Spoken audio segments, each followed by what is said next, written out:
Good evening. Welcome to WooTube. My name is Baran Wu, and today we're going to be playing. I've got to get that in the right place. I knocked it just now. We're going to be playing with a 4-2 agenda. Yeah. How's everyone doing? It's the Monday after New Year's Showdown, the first big tournament of the year. Very good time. Thank you to Abraham, Man in the Moon, for running. It was big turnout. I think 97 players in total, which is pretty cool. Obviously, this is the first sort of big tournament since the last ban list. Hello, Tenchling. Congratulations on your placing yesterday. You came 10th, I think. In fact, I think I can see that right here if I look carefully. Yeah, with your sort of new version, by new version of Jukebox, that's a one which doesn't include Luminal. I think most of the rest of it's the same, right? I might be wrong. I think this was just this change. And a gatekeeper for a magnet, I think, is pretty wise right now. There's suddenly a lot of botulus running around. But yeah, a pretty interesting tournament. Like, we saw a real flip from kind of Shaper being absolutely dominant to the numbers being much sort of back to normal, if you like, with Anarchs ruling the roost. I'm going to do a massive screen bomb now because it's all going to go white, so apologies. I do not know all the way, and it also lights up my face in a horrible way, but I don't know of any way of making this night mode. If someone is there a way of making a non-night mode page night mode? Some tech savvy geek send me a message and let me know. Anyway, this was the top 16 from yesterday. We saw a fair bit of Asmari. I think pretty much the whole of EA Sports turned out for this, and maybe not at all of them, but a very strong showing, and a lot of them making the cut, and a lot of them doing very well. All of them on the kind of kill Asmari with Neurospike, with Gypstad Grid, some combination of those. Little changes here and there between the decks, but kind of unsurprising. They had said themselves that deck just loses really hard to Lat, and with them expecting a lot less Lat, and there was a lot less Lat. I think there was less Lat than Arasana, so yeah, just seven Lat players. they assumed rightly that that would be a pretty good deck to bring along. It can go very fast. We even saw it in the cut, pull a kill out of what looked like a completely unwinnable situation. Certainly from my standpoint, and I think from the commentator's standpoints, we saw like a Neurospike get imped from the hand, no spin doctors left, like the Corporal 1 credit, and they still got back to a point where they could kill the runner. So yeah, Asmari with not Yeti, Cobra Bubbles, Ollie all on that in the top cut, and I think a little bit further down there were I believe that Nervous Nightjar was on that sort of list as well, just missing out on the cut. Kikai would have been as well, and yeah, so there was a lot of like kill Asmari going on and doing very well. And then Hashiko is like back with a vengeance. Lots of kind of Ice Destruction, Anarch, and oh, hello, Chrome flag, search for dark, enable auto dark mode for web content. Oh, Kysra, yo, legend. I won't try and do that during the stream, but I will do that later, because that's very, very helpful. Yeah, lots and lots of Hashiko. I really liked off 15-15s. The look of their decks. So they, if I go back to standings, sorry, I'll be able to find it here. We can view the deck list. So they were on like kind of crew, Devil Charm, what you'd expect, a couple of Bankars, but they had a Lago Anicam package which just draws through your deck so fast. They got an Ashen to kind of reset the whole thing and go again. And then what's sort of really fun here, so they've got a copy of a Twinning, and then they've got 2 copies of Eye for an Eye. Oh, nice. Yeah, just Googling it is often a good way. I never think about doing it until like I have to do a stream, and then suddenly I'm like, oh, this is terrible. I did manage to make all the top bit go black. I was like, I think I did something, and I was like, oh, I can download a thing and it'll be night mode, and it's like, no, it's just the top bar is night mode.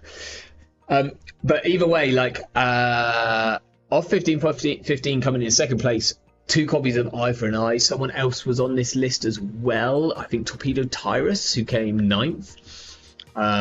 Both of these were on either the same or very similar lists. I can't quite work. I think they're exactly the same. But yeah, really kind of fun. They're slightly different because there's only one Eye for an Eye here, or 15-15 going for 2 of them.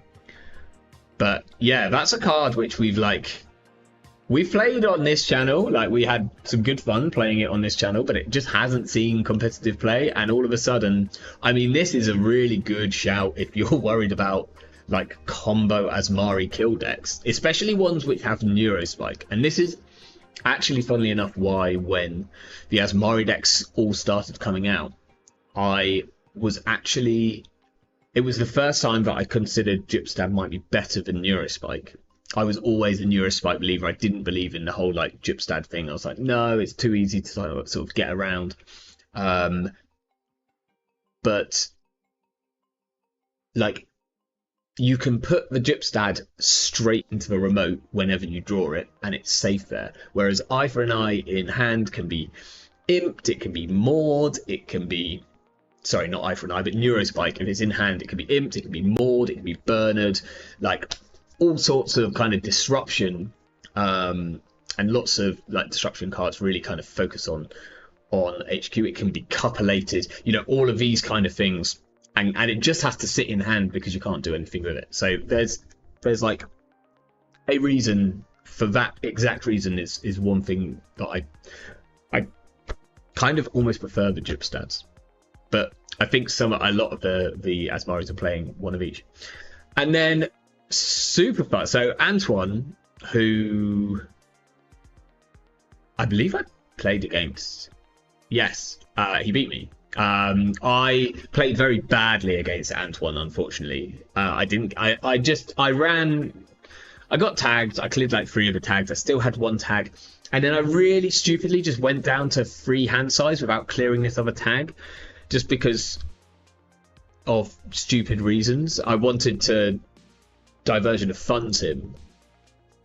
And I just did my maths wrong. And firstly, I didn't do him down enough that he couldn't click for a credit and play end of the line. And secondly, like, I was keeping 5 cards in hand. I needed to click for a credit to have enough credits to install Boomerang Doof. And then that left me with only 3 cards. It was just like a really dumb mistake. I was quite tired at that point, and I sort of tilted out at that moment, but it was a bit of a shame. But no taken away from Antoine, who had a fantastic run. And I was like kind of pretty behind, I think, in that game anyway. But yeah, this just kind of very killy near-up hub with fairly interestingly, like, not a huge amount of assets compared to like other kill near-up hub decks which we've seen, like especially like the Reaper function versions. We had like I can't remember who brought it, but I think it was the Last Man in the Moon competition. But it was like iceless. It was just it was like 38 assets or something ridiculous. Maybe not quite that many, but about at least like 30 assets.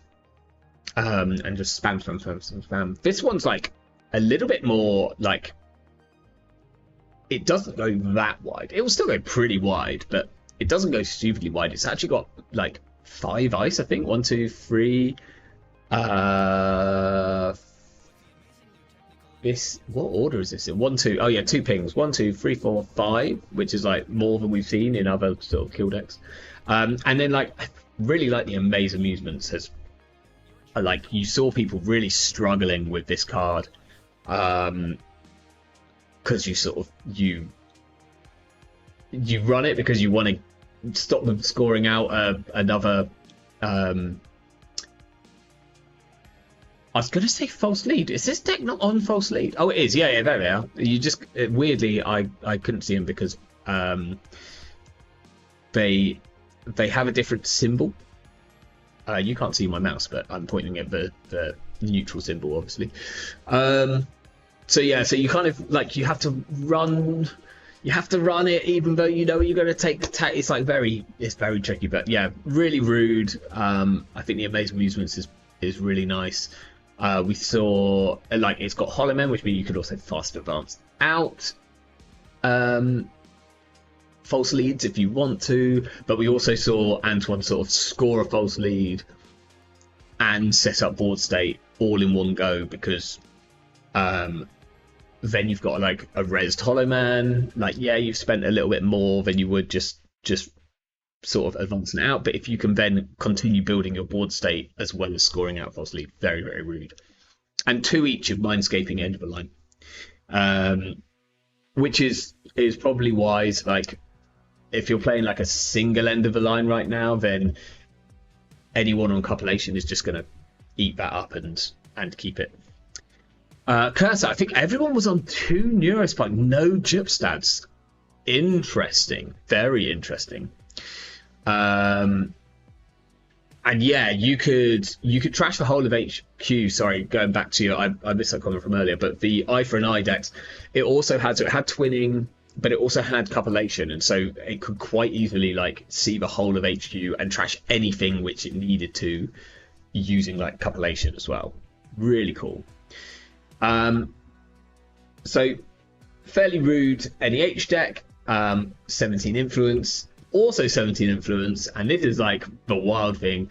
Ken deck 1, loving to just fun to see that. Some real cool choices here. We've got a copy of Privileged Access. That's a run event. It can get you back a program, so it's like soft program recursion, which is pretty good in Criminal, and it will get you back a resource, which could be like a Miss Bones. That's pretty sick. Like if you get another whole Miss Bones, then that's great. It can get back your 1 copy of Twinning if that gets trashed for some reason. It could even just get you back like a stone ship in the matchups where you're gonna need it. Or you kind of reinstall a class act for pretty good value. So that's like a really cool, funky include, and it's Ken, so obviously you're like only paying like 1 credit, because I'm pretty sure privileged access is 2 to play. 1 copy of Maker's Eye, which we saw do some pretty good work. I think this and Wake. Oh no, there's also Twinning, isn't there, as well? But yeah, so Maker's Eye, like firing off at a sort of good time, is like really strong with cards like Hermes.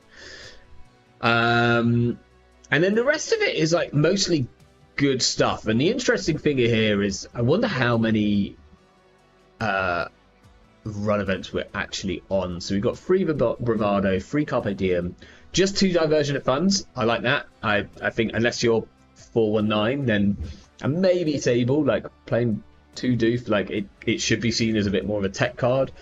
And like sometimes they get like you kind of, you either do want it super early or you definitely don't want it in your opening hand.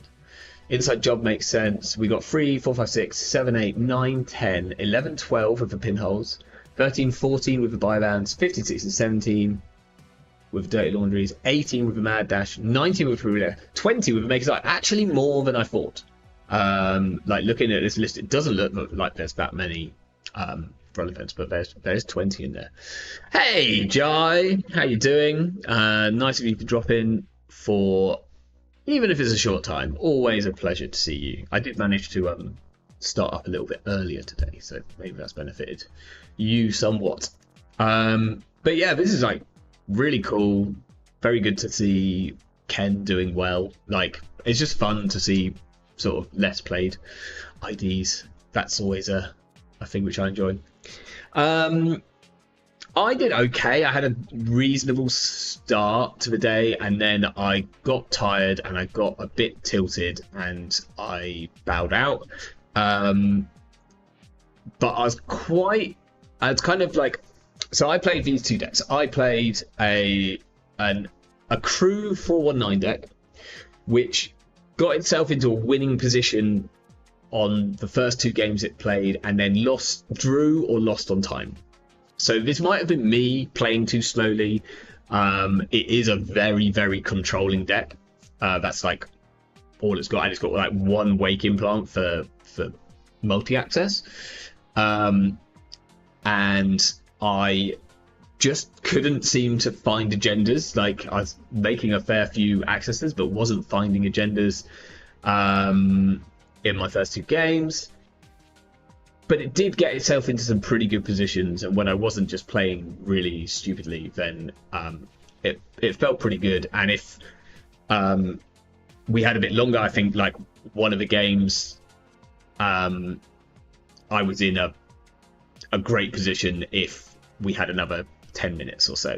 Like and another one, my first game, I ended up sort of playing for the draw because we were on 2 points each. I knew that there was an agenda in the remote. I think they showed it to me with 419 trigger because they had to, due to money. And I went looking for agendas in R&D. They were as an MIC. I can't trash it, but I can go through with a turtle, and then they pop it. And I have to decide at that point whether to either look in R&D for agendas so that I can possibly bounce this agenda that's in the server, or jack out. Now, bearing in mind they're on Iquas, this is against a PD, I think.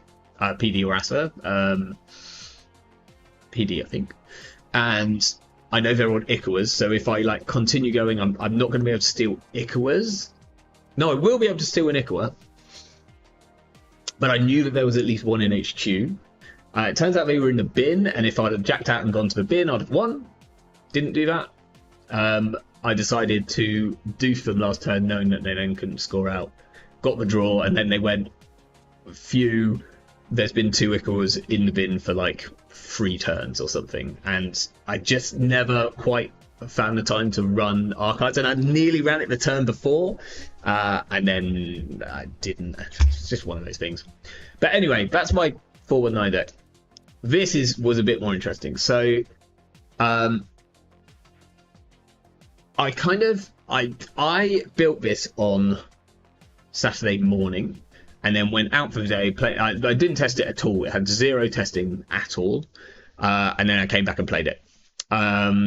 It was off a like very off the cuff comment from Brandon the King, who said, "Hey, with all this like ice destruction, maybe it's worth like considering timely public release." I think we were talking about a different deck at the time, but like that kind of stuck in my head, and I went, "Hey, you know what?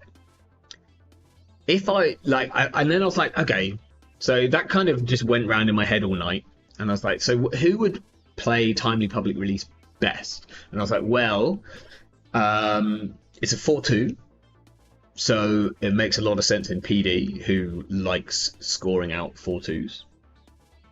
And then I was like, well, PD have also just lost Luminal.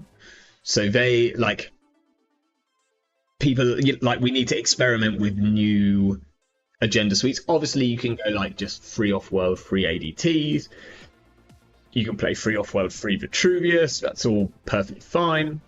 But I was like, well, what if we went for timely public releases, and then we played like border controls, and we essentially have like built our own Nisei Mark II, which is like a pretty good agenda to have in PD, who's like all about click taxing, and we can get back like border controls at like any point when it's really appropriate.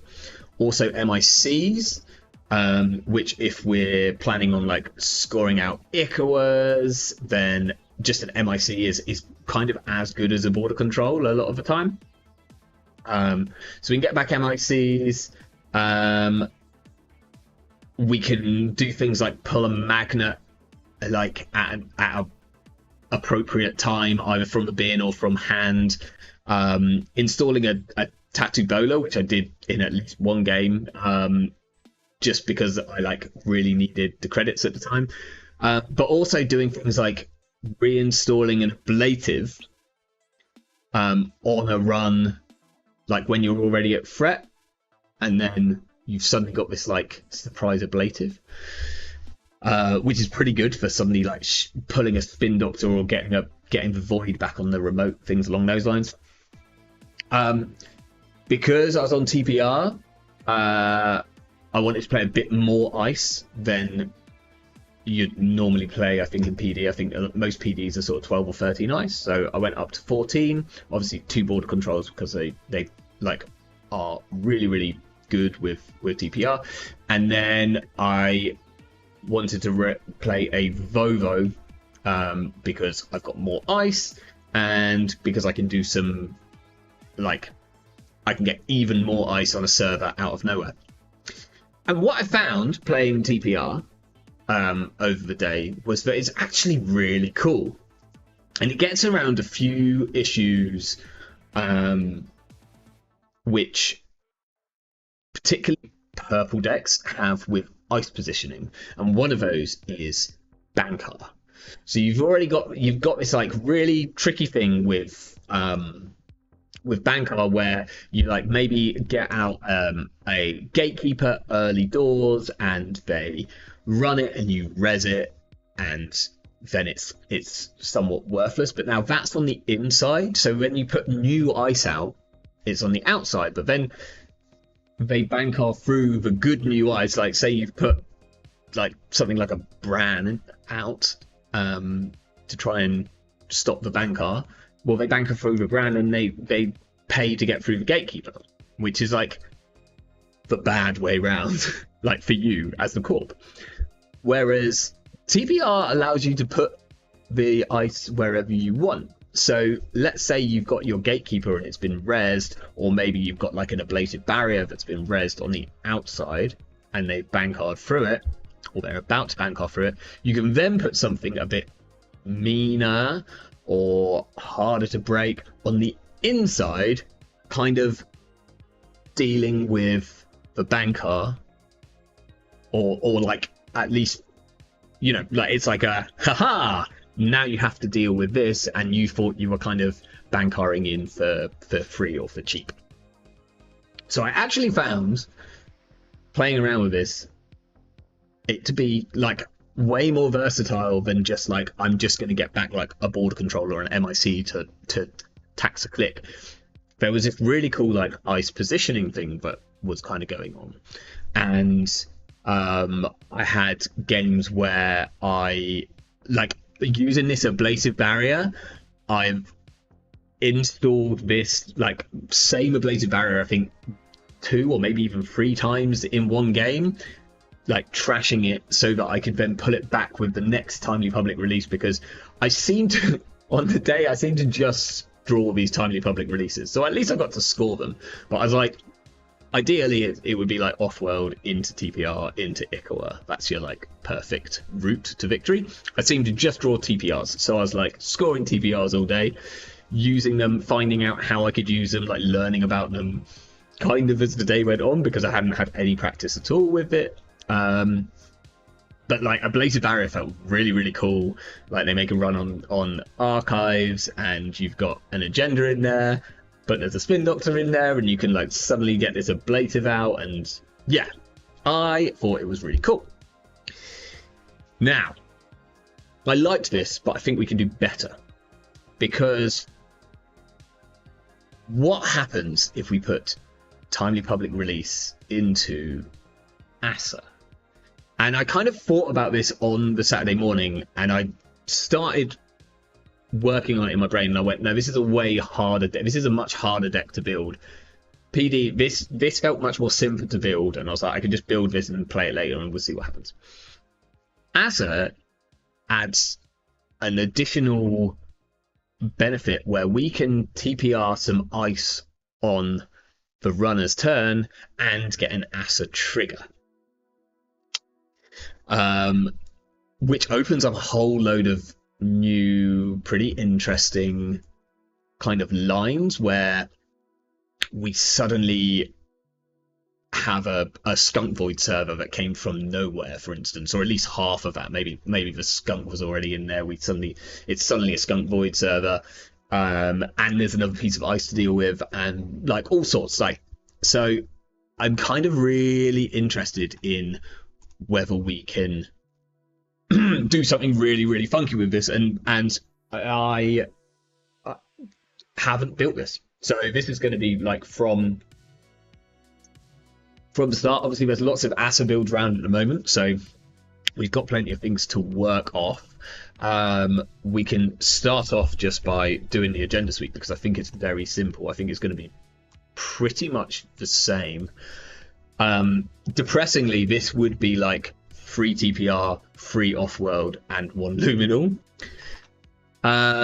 It is, in brackets, unfortunately, you can't install an agenda with the ASA trigger. Yeah, I mean, that would be, like, that's the reason why people are playing this in the Jinteki one, right? Because you can do, like, that's the only ID that's ever, or the only one of those cards, like, you know, almost everything's always like non-agenda. Like ablative is non-agenda. Hey, cold lava. Everything's non-agenda, and the only thing that isn't non-agenda is a Taya, which just lets you do anything. The plan, cold lava, is I'm going to take my PD deck from Saturday, which was on 3 copies of Timely Public Release, and we're going to build a Timely Public Release deck, but in ASA, so that we can try and get the ASA trigger as well as the ice install. That's what we're doing. So the agenda suite is going to be like free TPR, free off-world, and then it's definitely 2 Ikawa, and it's either a third Ikawa, so that we get the like nice like it's easier to do 2.2 point into 3 point, or we just play like a Vitruvius, or we go to 9 agendas and we play like a couple of bifurcations. But I think probably just a Vitruvius is fine, at least for now. And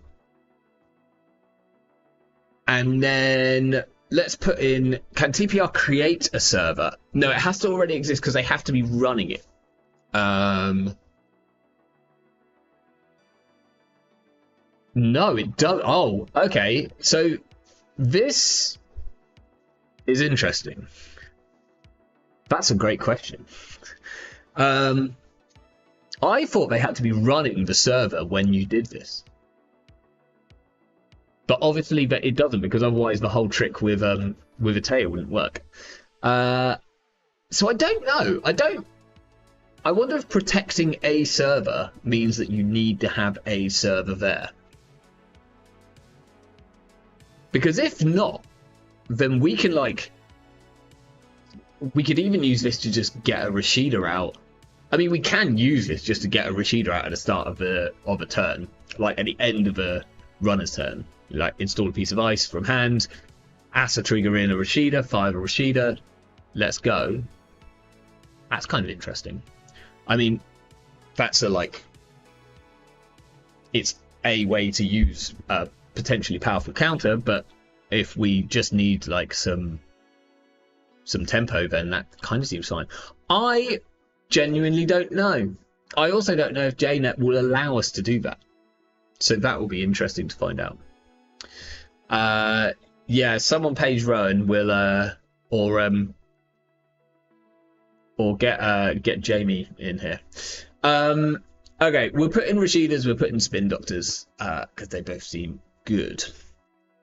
Now we're scoring 4-2s.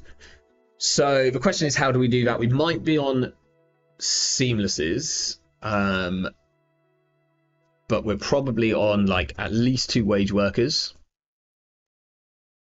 And an agenda that comes with a counter that says draw free. Yeah. Draw free, game free, like is not a bad thing at all. Like it's essentially,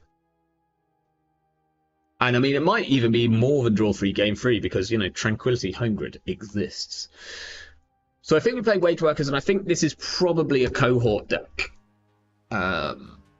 That's my guess, because we also, one of the reasons I think it's a cohort deck is that we also don't mind necessarily like trashing some ice in the bin to get our like cohort going, because having an ice in the bin means that we can bring an ice out of the bin with TPR. Whether this stays as free cohorts or not, I'm unsure. Let's put in some fully operationals. We'll go with 3 of them, and I want at least one of the powers that be, because that's like we can get some serious tempo going with this card. Do we want to do ice next? I think I want at least some Tranquility Home Grids. This probably should be 3 of them, especially as I think we're going to be on ablatives, and I really like ablative plus Tranquility. Okay. Then what else are we doing? We probably start putting in some ice here, right? Hello! Not Yeti, and congratulations. Not Yeti came third. It came third with a knife deck. I know in the top cut it was at least 2 assassinations. Did you keep track of assassinations over the day? Because I'd love to know how many you ended up with. Neil, you ever play Zatagrid AOT with TPR? I was gonna like, Zatagrid AOT is already pretty spicy, and then like you add in the TPR as well. That's disgusting. That sounds really fun. Maybe next week we build Zatagrid Ob with TPR. I haven't, Of course he did. Yeah, yeah. Come on, Ewan, knock us up with the stats of assassinations, please. Um, I haven't played Zatogrid AOT just because, like, Zatogrid is 4 influence and AOT only has 12. But I have considered Zatogrid Asa before. 3 assassinations, 1 score, 1 loss. That is pretty decent. I saw your game on stream. I think it must have been in the cut where I think you knifed 3 turns in a row, and it went from looking like this game which the Corp basically had. It's like, oh, the Corp's going to win in 2 turns, and then it was like, oh, the Corp lost in 2 turns. But that deck is very fun. I've had less success playing it than you, but you said to me like, you're probably playing it wrong, and I probably am. Risato is very simple. Yeah, it is an option. Okay, what else do we want? Oh, we want at least 1 virus. Right now, that seems super necessary. I also think I want like a single Chrysium. I might have just I'm high on Chrysium anyway, and maybe I'm just seeing Ewan in the chat, and that's like reminding me to put a sodding Chrysium in my deck. But we've also like the idea of being able to TPR out an ice with the Chrysium like at a key moment, like during a doof, for instance, is very funny to me. And then probably some skunks. Oh, like 2 skunk works. Okay, we've got space for some ice. We've actually got enough cards left. And we've still got 3 influence here. Ice in the deck, what are we playing? Drafters? Like gatekeepers? I think we're playing like Hagen. We're definitely on ablative, and we're maybe on like I really like the 3 ablative from Jai's lists, so we might go with 3. I'm going to put in 3, and we might end up cutting. Does this 3 influence become a single border control? It might do. Like, it is one of the most powerful things that we can pull. I was really hoping everyone would cut their Chrysiums now that Deep Dive for us is introduced. Yeah, we're going to keep ours. Unless we go to like 2 border controls, in which case we'll have to cut like we can cut a cohort and the Chrysium to get 2 border controls. It does seem like we probably should play at least 1 border control, right? And then like it probably is like MICs, just because we're gonna like pop them, so they're possibly in the bin. Pulling them back can be really, really good. Expensive, but they're like a very good ice, and like a magnet as a nice little tech choice. Are we on Bran? Do we have enough money? Essentially, what were you playing for money in Jukebox? And if Jai's still around,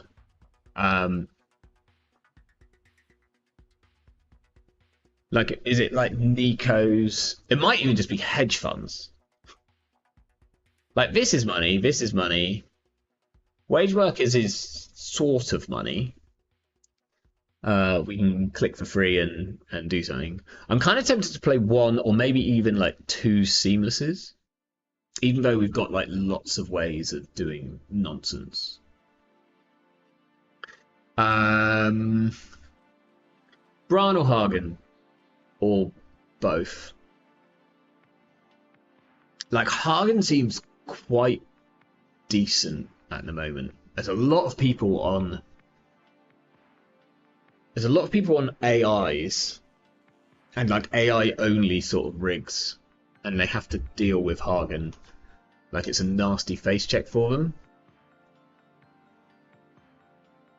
And then we play like 1 brand? Seems incorrect, but Might be fine. That's 6, 12, 15 ice. That seems like actually probably a lot of ice. Let's see what...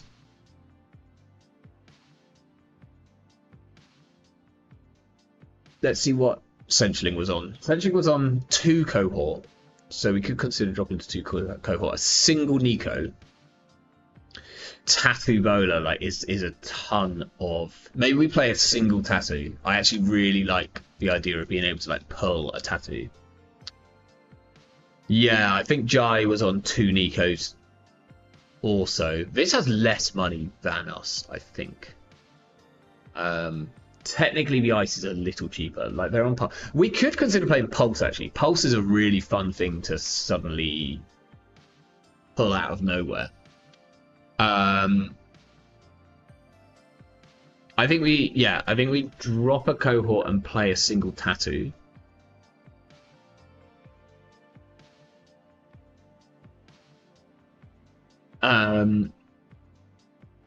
It seems like a lot of ice.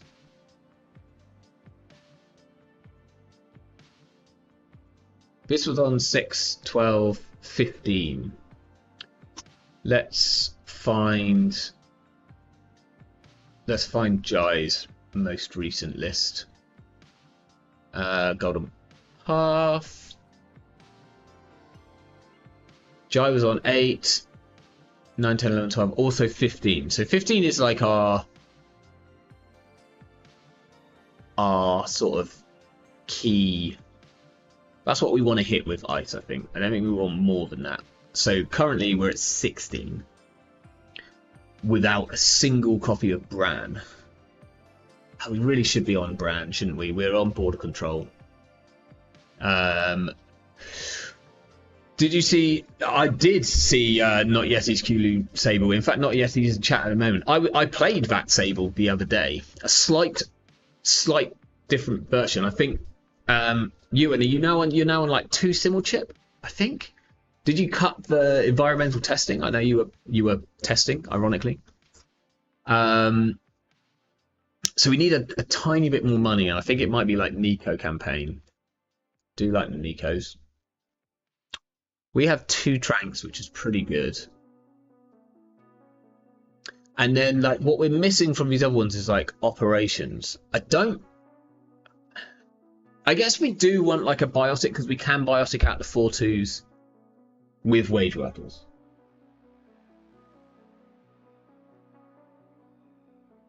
Is that wrong though? Maybe that's wrong. Like if we're not playing, yes, it's like a lot of pieces to get.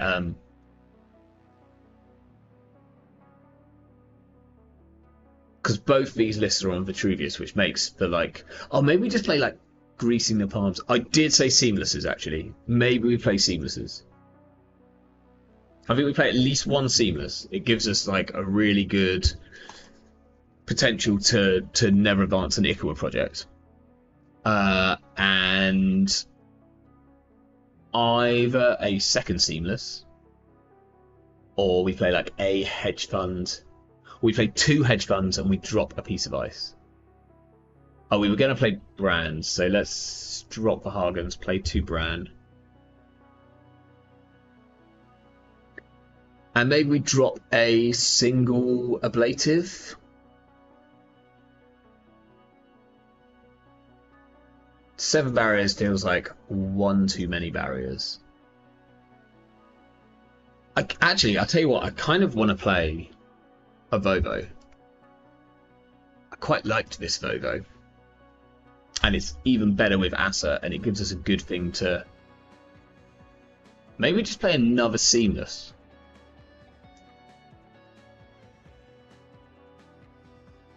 Yeah? Can we... How are we keeping them out of the server? Or instead of a Seamless, we play... So I was on 1 copy of Active Policing. I think this Jukebox is on 1 copy of Active Policing. We might play a single copy of Active Policing. It sets up a really good potential end game with Ikawa Project, especially if we have access to like pull a border control or pull an MIC.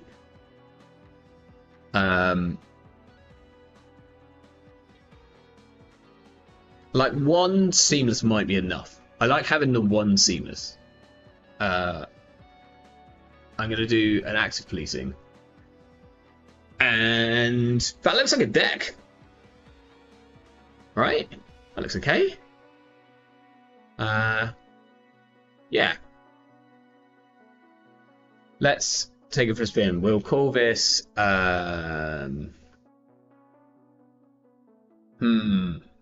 There's got to be some hilarious name, which I can't think of here.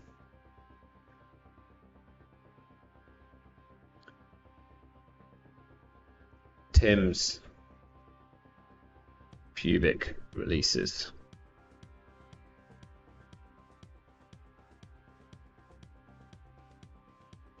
Sick.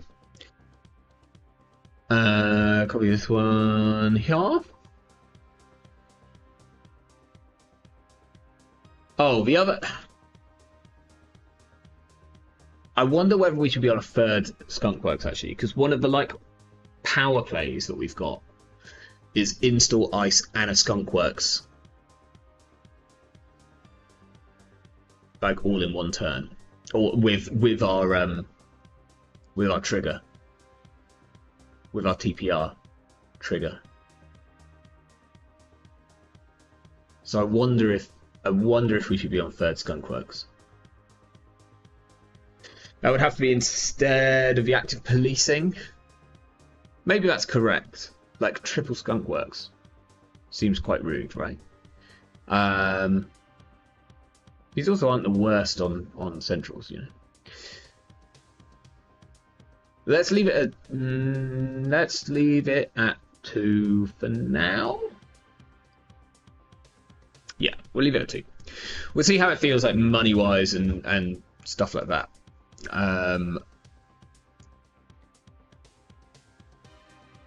This is an Asa deck.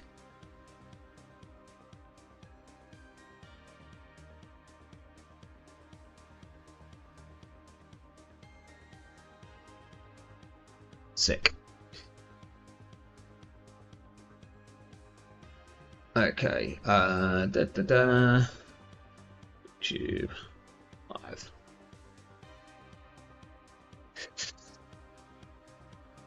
With that deck name, you just lost at least 10 adult points. Oh yeah, I'm like at negative adult points for life. I think Cactus Club. Good to see you though.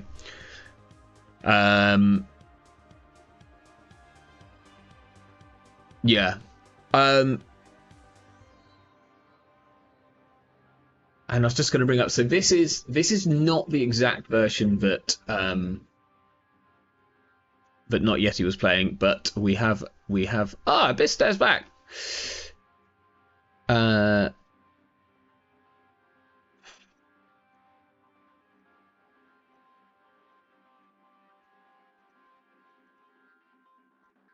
Abyss came. This is a terrible opening. Abyss came 4th, I think, in Swiss. Snappy. But unfortunately couldn't play the next day. This is, I mean, we've got a seamless, we've got our TPR, we've got a border control. I mean, look at that's insanely good. We can't push this out yet, right? So we draw one. What are we playing is Lat. Okay, fine. We'll get the cohort behind the border control. Or do we put it behind the MIC? Because we want... No, I think we're actually better off scoring behind the MIC than the border control, weirdly. How weird is that? Is that right?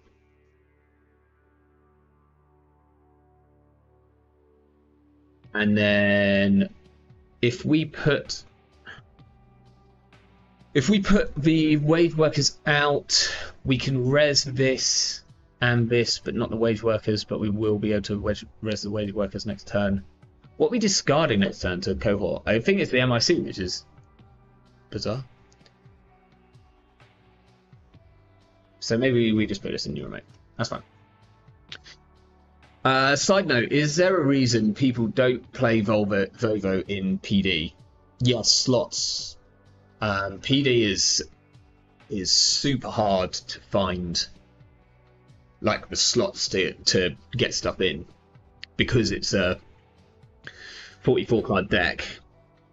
You're like already playing, you know, 3 seamlesses and like 14 to 15 ice. Okay, Aesop's build. Yeah, and with an Aesop super early as well. We'll get this cohort rolling. We'll throw this MIC out because we're going to be able to TPR it back. Easy days.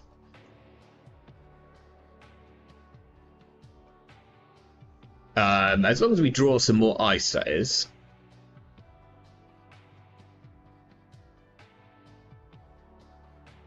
So we could res the wave workers, click it 3 times. Like, click for credits 3 times seems bad. So let's draw for ice. Or we could fully op.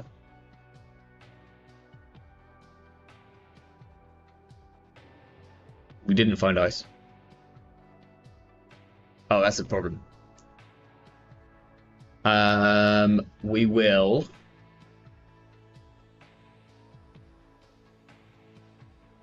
put this on the table and put a second cohort on the table.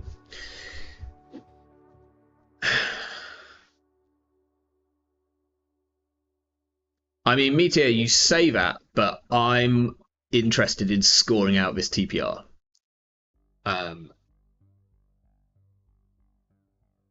So you might be right.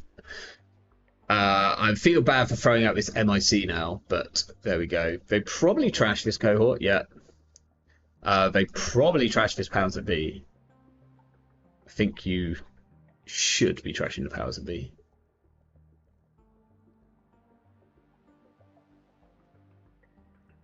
Check the wage workers. Okay, mute for the coalescence. And just keep themselves ticking up. We're going to get rid of this Ikawa for sure. Okay. Rashida behind Drafter is okay. Let's go draw Rashida behind a Drafter and take credit.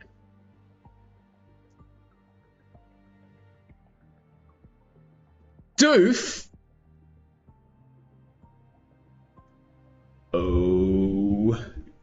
Okay. That is quite bad for us. Can we duck any of this? We can duck 1 credit's worth. Is that worth it? I don't want to show him this wage workers. Wow.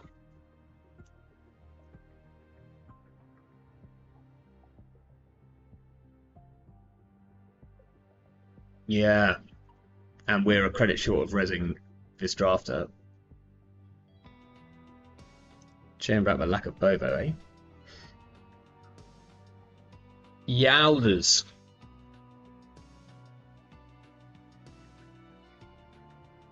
I think this wage workers has to go down now, because otherwise we probably do res it and click for free. Fine. We will trash the Muse. Okay.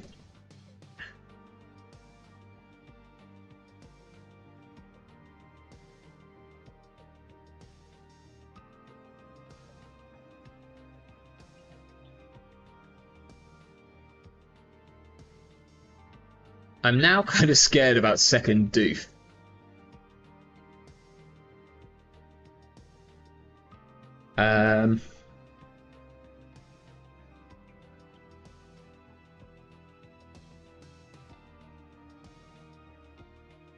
I want to push this off-world behind this board control, which is a problem.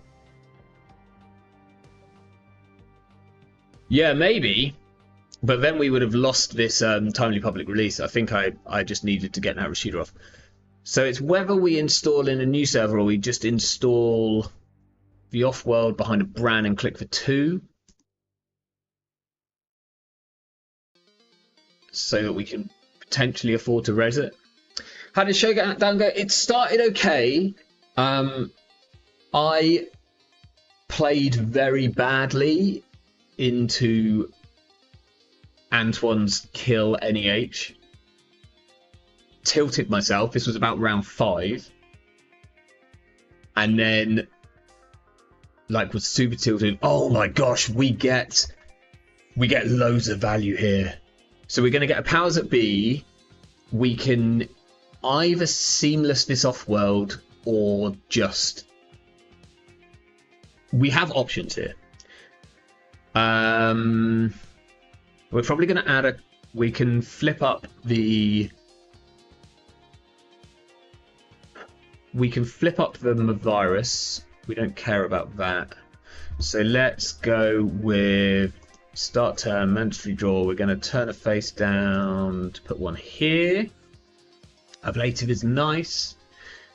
And then it's whether we just triple advance or whether... I think we want to hold on to this seamless, right? We'll res this. We'll go triple advance, score, off-world for money. I think we need to get back to Rashida. And we'll put it in... I think we actually put it... I think we put it in server 5 with the ablative on it. Over the top. Otherwise it's like barrier into barrier and they can get through it exactly with a propeller, which is like upsetting. But then... how...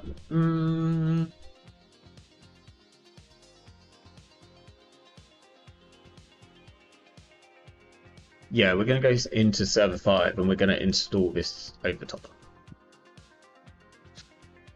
Okay. Yeah, they've been like super aggressive and then they take off that turn, which is kind of lucky for us. Okay, so this is... Oh, they're going to pop both these environmental testings off for big money here. Like, if they have symbol chip, or... Oh, they nailed that one as well. Wow. Absolutely nailed it. Okay. So the question is, do we res this ablative or not? I think we don't res the drafter.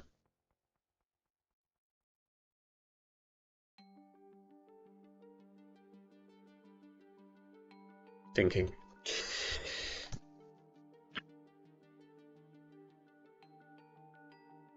Can't really trash something from hand next turn with cohort guidance, but that's going to really give away the fact that I want to keep my hand. Like, resing this feels pretty bad.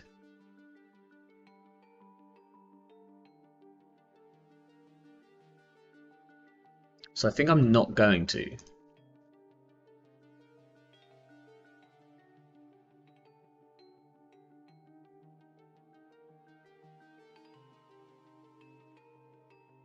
Resing this will cost them 2 credits. Technically takes them down to 1 credit. Now these pop off for a ton of money the minute they install anything. So we can't really count that. But if we do cost them the 2 credits, it means they can't SMC... Oh, they could do it immediately. They could SMC for like a Muse or a Coalescence right now as soon as they know what this ice is. So I think we don't. Next time we might install both these agendas and try to score one of them. Yeah, ablative, that's why I didn't go for the ablative in front of the brand play. Res to make them use the SMC. The problem is...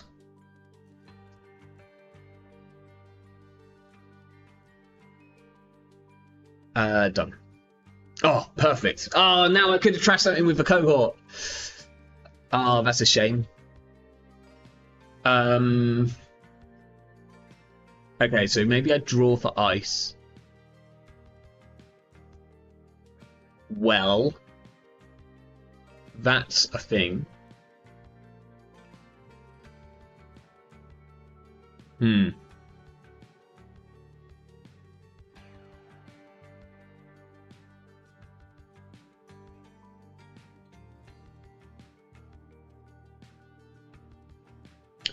So we can either go like install,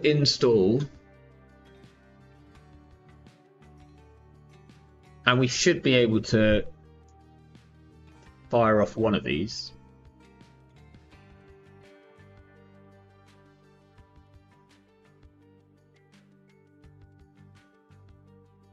Or we try and save our Ikawa from the bin.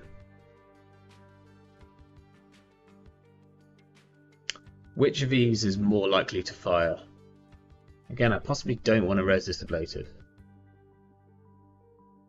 No, I think I just need to sort the hand.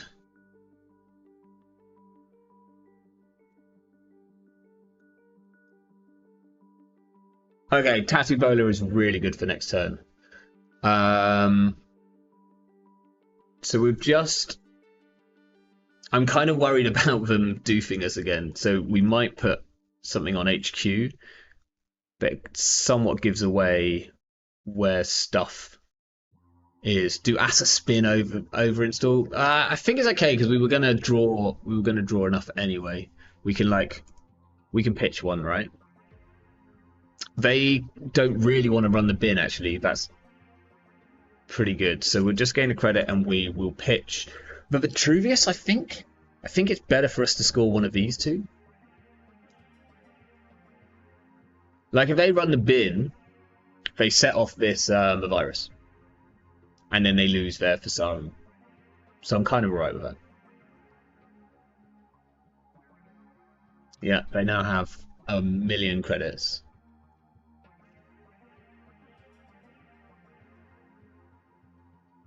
Okay, that's used up some of their propeller.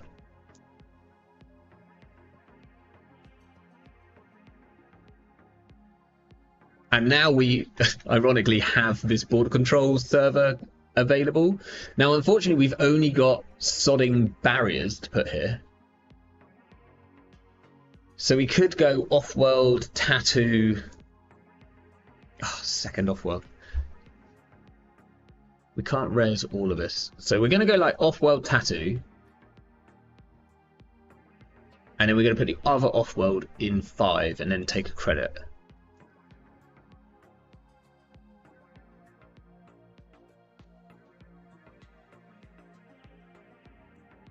Hopefully they can't or don't run both.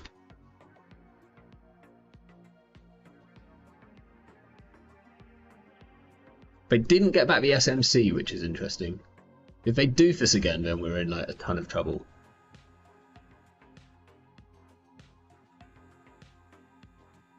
Okay.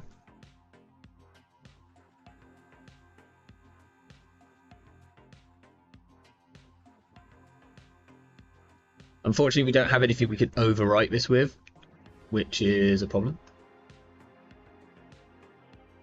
Like, other than another agenda.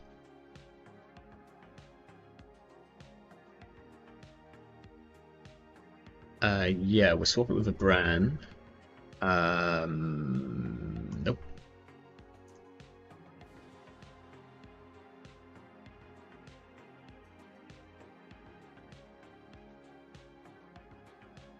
So we could pop this, and then we can res this brand, forcing them to recycle the propeller. Is that like any good?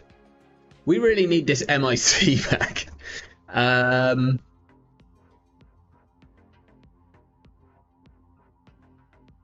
Like, it's not amazing.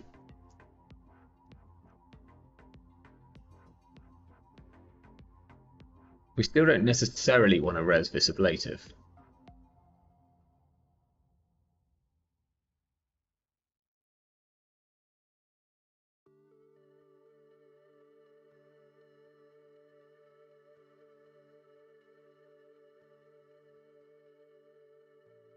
What's Abyss getting here?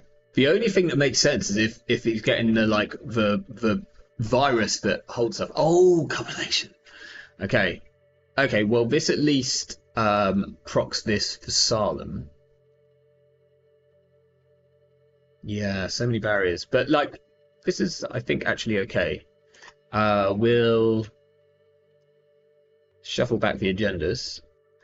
They lose their for Salem here, which is actually kind of sick. It means that this server, it looks a lot more safe. They can't deal with both. And pick up the virus, kind of rude.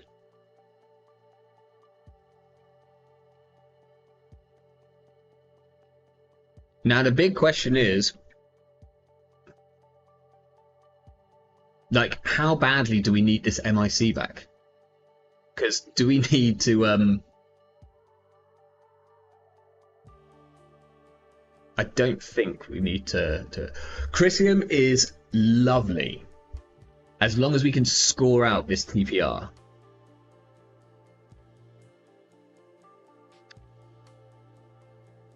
So we're scoring this off-world. That's happening.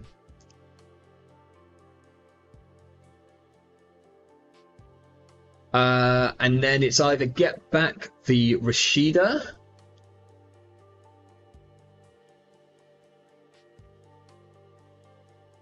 or we install the TPR. We can't score it next turn though.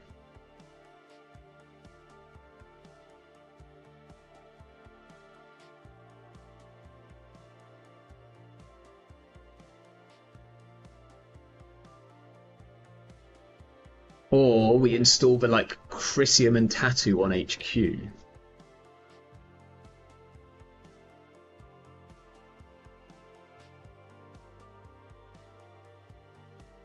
Thinking.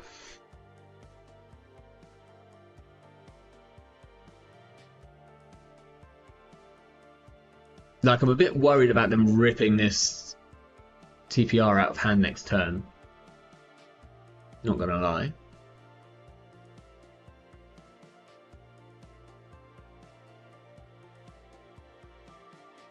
So I think we might go...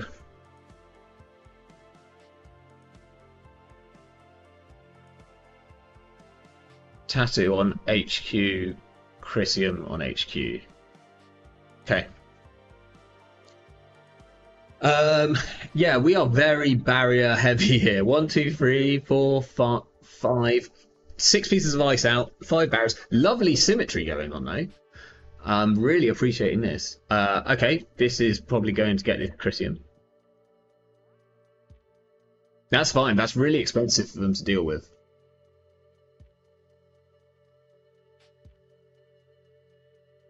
The tattoos, well, no, I was going to say the tattoo's really nice because we can always flip the ice and put the Chrysium there, but the Chrysium's already there.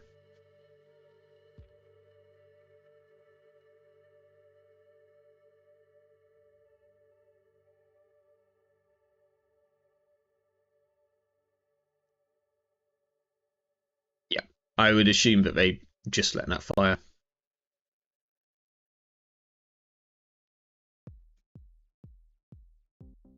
But next turn, we can do install advance. Maybe we go draw install advance in case we draw Skunkworks. Draw. Fovo's good enough. Gets us this brand a bit cheaper.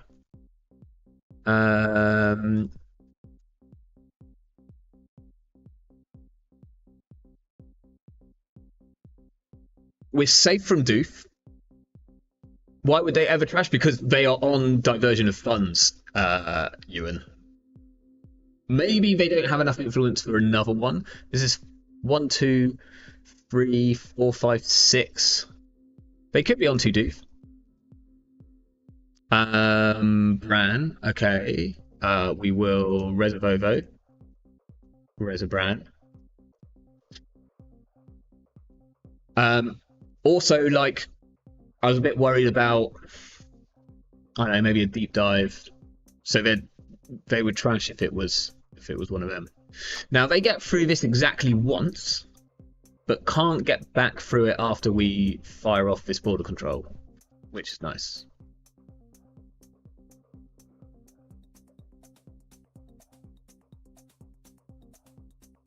Assuming that there's nothing super surprising in hand. It could just be a second propeller in hand.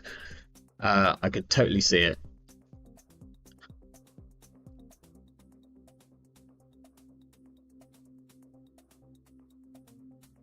Nicely, we've now got board control in the bin, and I think we get to score this TPR.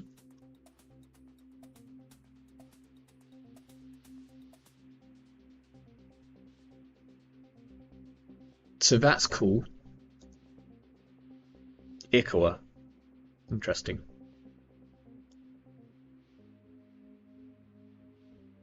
We will get the Rashida into server 1.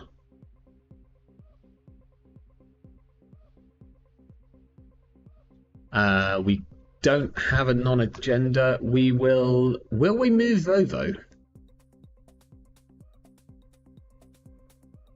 No, because if we want to pull this border control in, then we want to be able to res it for 2 credits. And if they run first click, then we can put in the board control.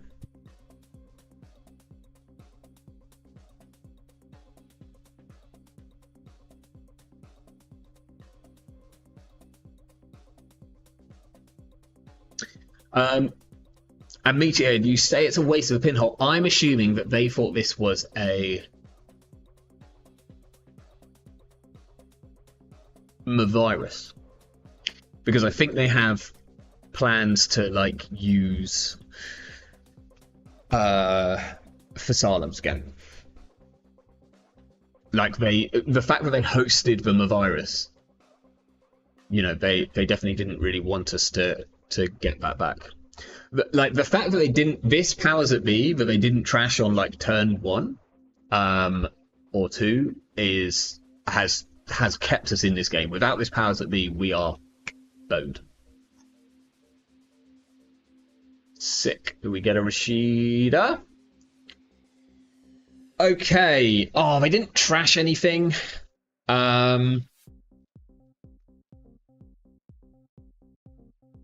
So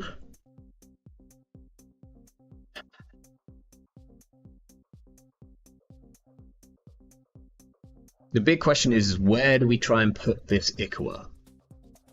I really want them to trash or steal. I guess next turn we can we don't have a way of doing this unless we install double advance, and I need the money. The Magnet might actually be quite good here. Ablative Drafter. This one's Bran. I think Bran is weirdly almost our worst ice.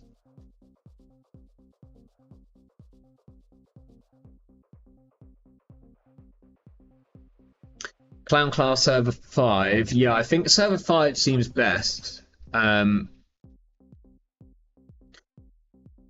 If they do get in and steal or trash, then we've possibly got an active policing next turn. I think we're going to put the Ikawa and the Managam in there. Can't draw Seamless. I think we only have 1 Seamless. So we need a wage workers. Even that's going to be tricky. I think I'm going to put these in, then I'm going to fully op, so I get better fully op value. We're going to go this. We'll draw 2. Oh, we do get a wage workers. And then we gain. And then we get this wage workers out. Or we get the Nico out and we put the wage workers behind the Magnet next turn. I think it might just be Nico. Wait. Whoa. Okay, hear me out. So we talked about this earlier. So if I just advance this once now. If I advance this once now. Then next turn, if they don't get in for any reason, I can install one of these two pieces of ice or this magnet with TPR, getting the wage workers, and winning next turn. Now, how much is all this nonsense to res? Ablative is going to be free because of Vovo. Drafter is going to be 1 credit because of Vovo. Okay. If Drafter fires, then we're feeling pretty good anyway. We could get back the MIC, or we could put the magnet, like, we can't put it there. But we could TPR something in here. I think we go for the aggressive line here. We're going to move Vovo into server 5, and we'll see what happens.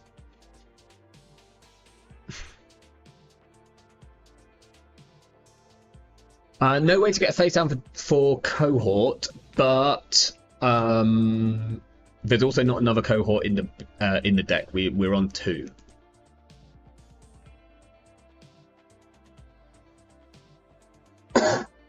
Okay, Abyss has 1 click left.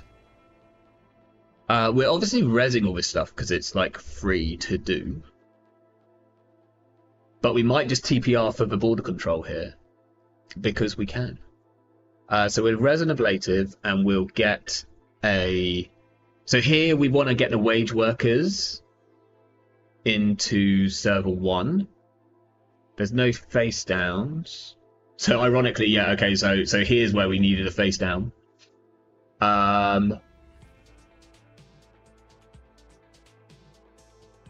Also, we got Managon here as well. So we just get the wage workers into server 1 because that is a win con. I don't think we want to install anything else with it. So here we can now afford to use our TPR for just the border control. Second propeller in the deck, very cool. I respect that. It's particularly good in Aesop's builds. Here we get this drafter fires.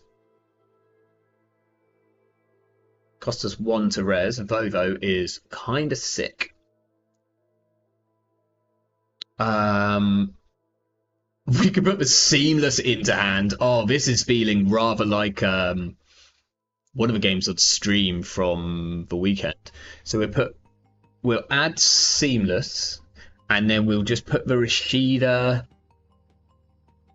out in server 6, and then before they go any further, we'll trigger this to install a border control in 5, 0.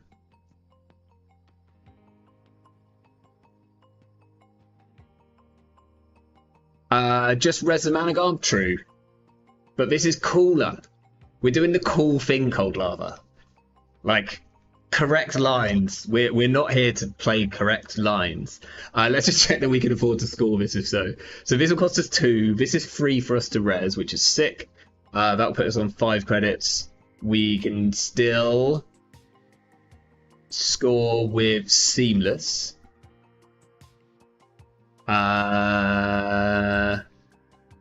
Yeah, we're gonna do the cool play. Yeah, because we also fire off this Rashida. We'll have enough money. Like they either have to go and get this Rashida. They can't choose either of the options for the Managon, which we res for nothing. Vovo's really cool. More people should play Vovo.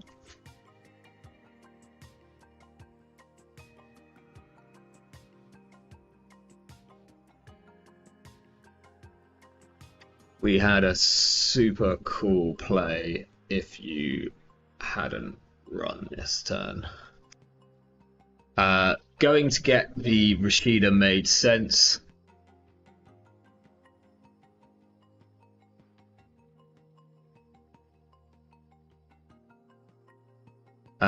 We'll start turn and we'll go advance, Seamless. We don't need the wage workers.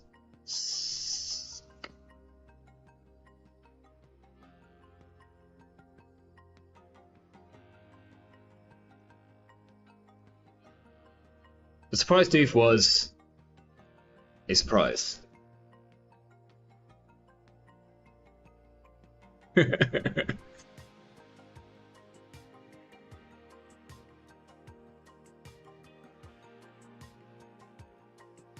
TVR was really annoying. Yes. In which case, my entire deck build choice has been vindicated. Had Echelon and Eula in hand. Ow. Yeah. Yeah. It's the whole plan.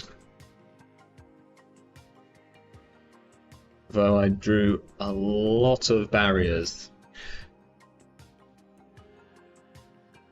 And you having access to multiple propellers was making it tricky.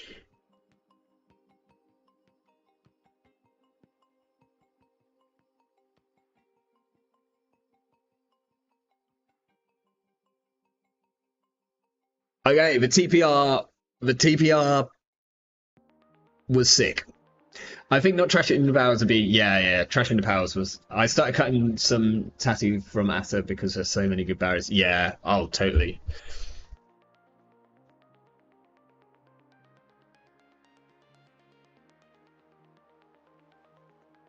But I didn't find it proper early enough to contest a cohort. True. Yeah, the cohort like ticked away. We actually think it was the powers that kept us in this one.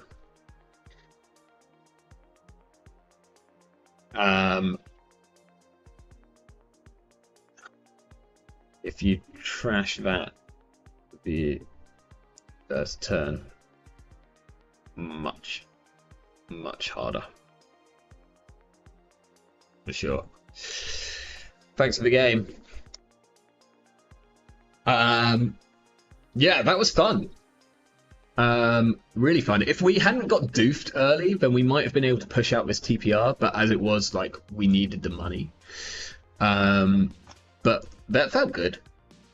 That felt like we had lots of cool play. Like, it's got that kind of Asa feeling, a bit like jukebox lists where you get to an end game where you feel like you have lots of potential options for cool plays. Like we had so many different ways that we could have possibly sort of got ourselves a win there. Okay, Steve, single piece of ice and 2 agendas feels pretty bad, as much as like kind of like the spin doctor. I like the tranquility early. Bankcast Steve, again, if we're like, oh, tattoo in the opening with a Vovo, okay, I'm liking this. Hey.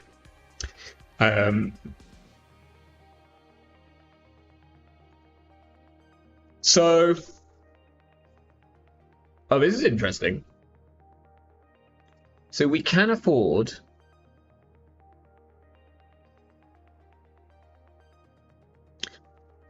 to do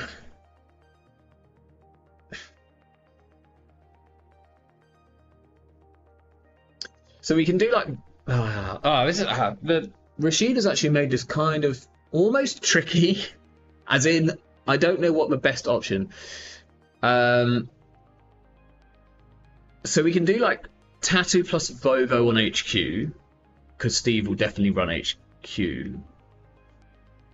I'd rather get the MIC onto HQ. The other option is we do like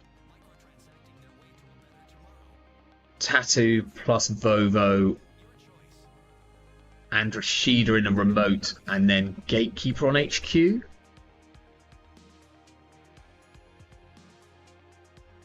Actually, I really like that, because if we get doofed, if we go like Boomerang Doof, we can res the Vovo, and then we can still res this tattoo, even if we have 0 credits. Does this work out? This will be 3, this is 4, and then this is cost us nothing. So we'll go new remote, put the tattoo there, put the Rashida on 1, and put the gatekeeper on HQ.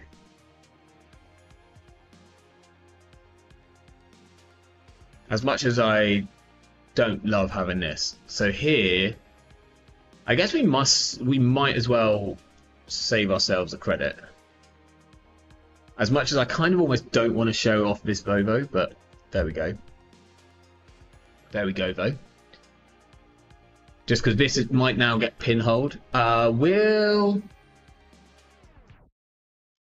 Do we want to deny a Steve? Cost us 3 credits. We'll get to draw. Sure.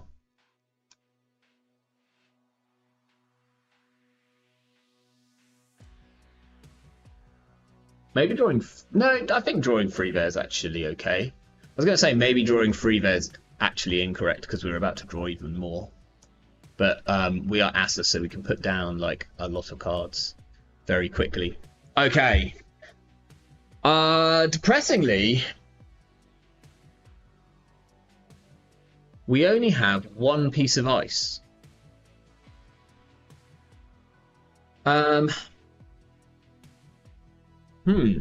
That's kind of interesting.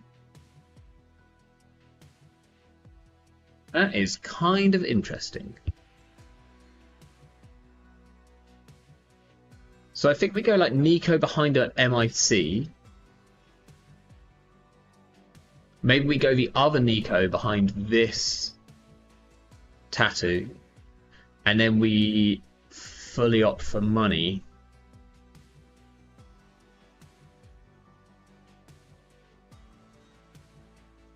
And then we move the Vovo over. I really wanted this MIC on HQ, but like otherwise this is like a little awkward. So we're gonna go this with this. We'll put this Nico in server 1. I think that's better than the wage workers for now. And then we'll just do this to gain a ton of bucks. That's slightly less than a ton. Yeah, we can just about, even if we get doof, we can just res this MIC. Just. Because we'll have 4 credits and it'll cost us 4 with the Vovo discount.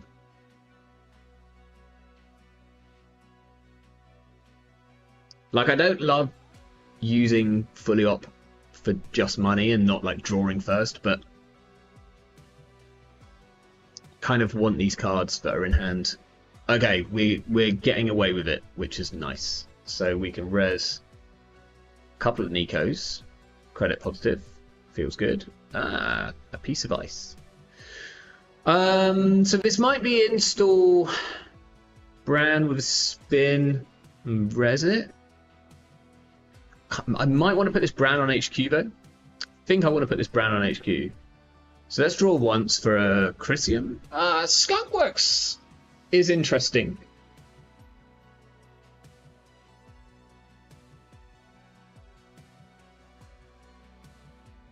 Like, there is a chance that we Skunkworks HQ.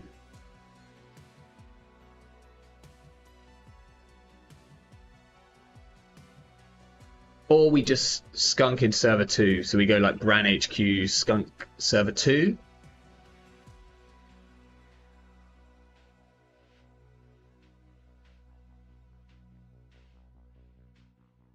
No Asa trigger, but that's fine. Do we want to move Vovo?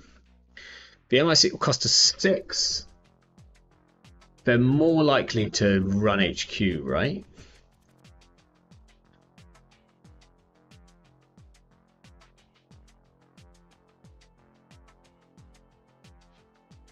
And if they run server 2 early, then they lose their turn. So I'm kind of alright with it. Looking at Akito Watanabe and thinking about the knife edge of design.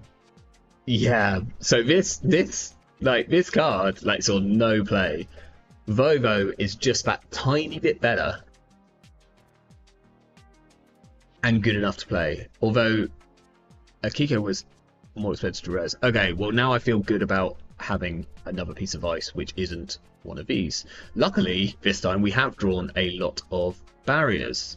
It's actually what we want in this case. Ooh, that's potentially good. I think we can draw one for ice. We have found ice. Which of these servers do we want to push in? This one, obviously, because it has the Managam. So we'll just go server 2 with an ablative.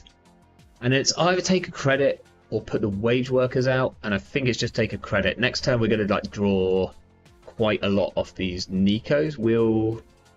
I wonder if we move Vovo now. I think we don't. This is still fairly expensive, and they have to deal with the skunk works. But we can res the ablative if we want to.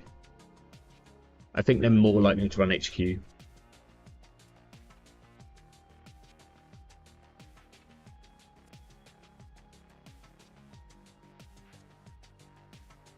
We'd love to draw our Chrysium. That's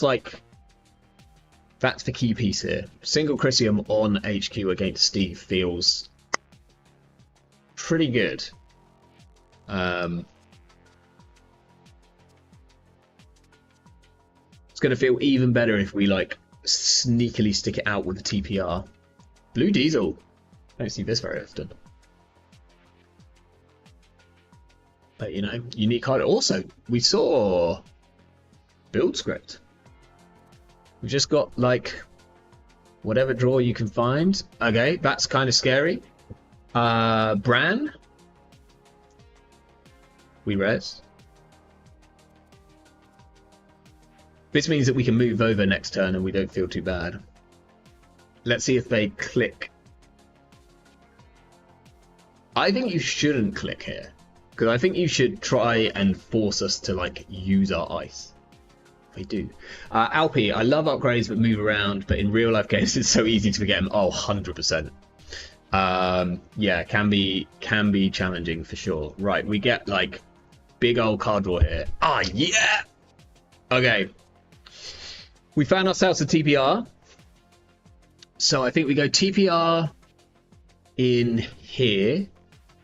We go wage workers in server 1, and then I think we advance it once, so that next turn we can potentially go triple advance, score, install powers at B, score, blah, blah, blah, blah, blah. So this, what are we going to put here? We've got Keeper, Drafter. I think we go with the Keeper. So we go install Tranquility Game 2, install that there. We'll put the wage workers in 1. Now we could res the wage workers, install another card, and then advance. But, I mean, the only card which I'll be installing here would be the Spin Doctor. So I think we actually keep this wage workers secret. And we do advance, and then we move Vovo. Absolutely.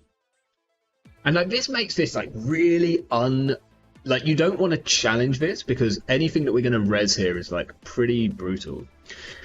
Blueberry Diesel got me thinking, why does an off-the-shelf energy drink cost influence, and why would a different flavor be in a different faction? Great question, and we see a hippocampic mechanocyte. Not what I was expecting, so that's fun. Oh, we've got another So there's a chance that we install this TPR with the powers at B trigger, so that we can chain them. Unfortunately, we've like not got ice in the bin.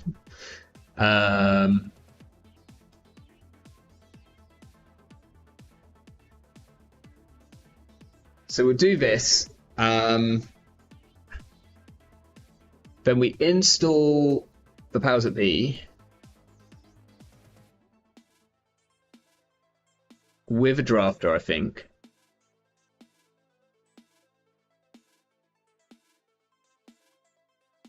We res the powers that be, and then it's whether we get back the Rashida or we just put the TPR in here to score out next turn. And it might be the TPR, you know. Or we go for the Ikawa. Maybe let's just get the Rashida. Let's just be somewhat sensible. So we'll score this. We'll get the Rashida in server 2. We'll gain 2. We will not move Vovo. He's a good boy right now. Because we kind of want some more ice in hand, is what I'm sort of thinking. Tremolo. They call it Blue Cleaver. Okay, we're getting rid of the wage workers, which makes sense. Unfortunately, we don't have anything to flip this with. They had to pay 2 to go through it, though, so that's okay. They're going to trash it with bones. That's fine. This opens up a server for us to potentially put the Spin Doctor in next turn, which is quite nice. Here we will... I think we res a Drafter. This server is very cheap for us to deal with.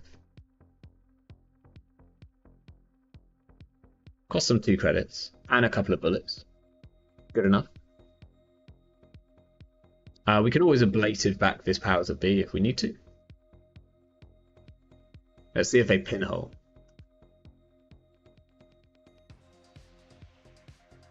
Zero Steve triggers so far this game. There's a boomerang in the bin. How did the boomerang get in the bin?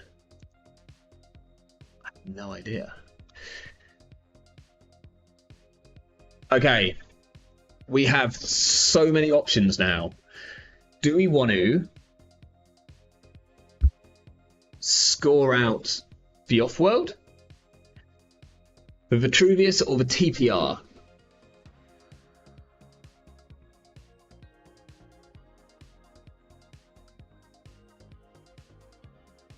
I think what we're going to do...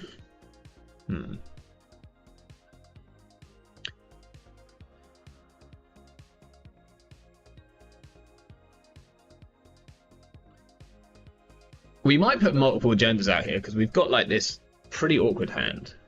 I think we want to get this off-world scored.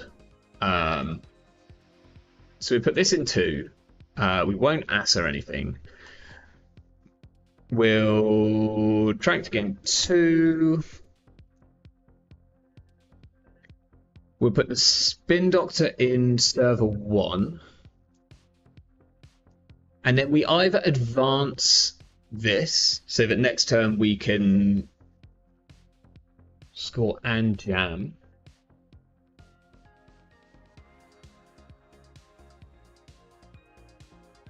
Or we fully op. I don't really want to fully op. We might put we might just stick another agenda out. We might put the other TPR out.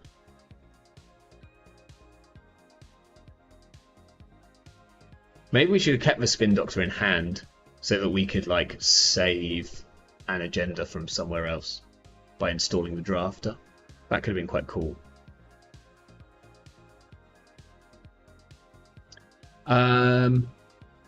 It's either that or obviously we discard an agenda. I think that's just also fine.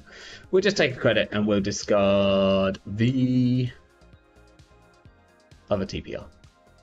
Vovo can stay exactly where he is.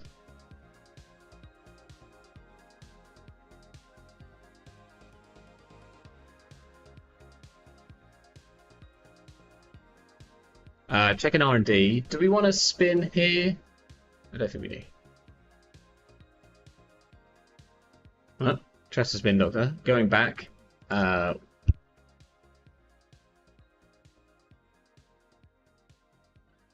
We can leave this. We can just like score this out with the seamless. Yeah, that's fine.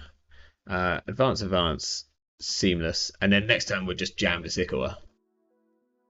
Vovo can stay where he is.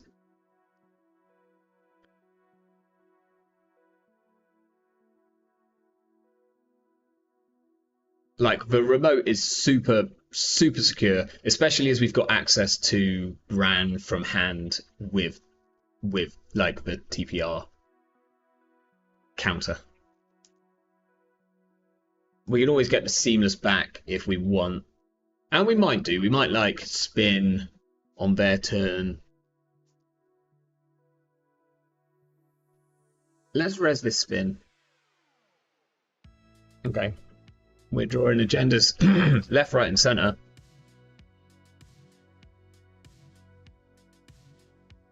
They trashed another spin doctor? Rude.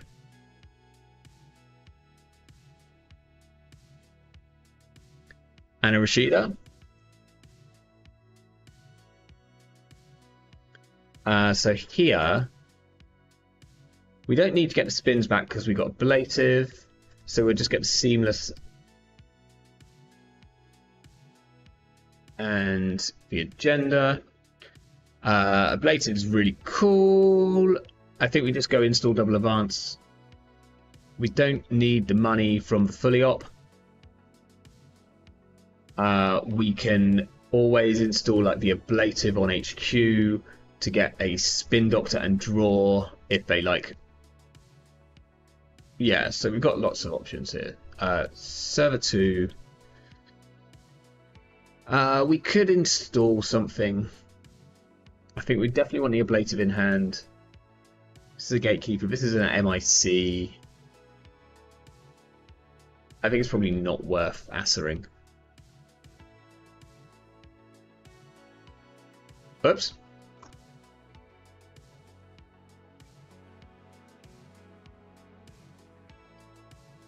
We will. Oh, I guess we can even throw the ablative in the bin. Maybe we throw one of the agendas in the bin. And the drafter. Vovo can stay exactly where it is. Like, if they run the bin, then we can install this ablative to get a spin doctor back. If we're worried about losing. But they'd have to, like, pull an Ikawa here.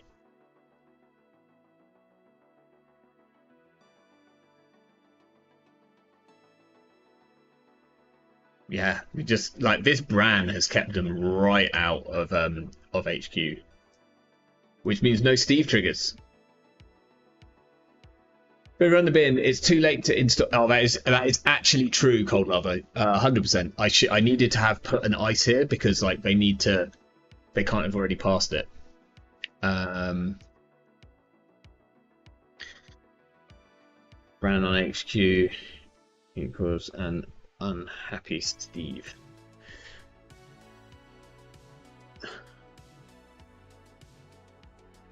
Do we also have?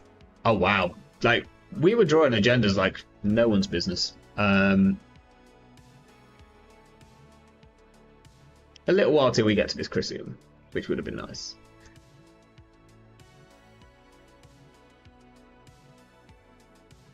Yeah, unfortunate for Greasy Palm Bear, just couldn't find the. Well, I'm assuming that this Tremolo potentially ends up breaking brand for like 1 or 2 credits or something, maybe 0 if they've got like leeches and things like that. I feel like their attack lines are hiding in the stack.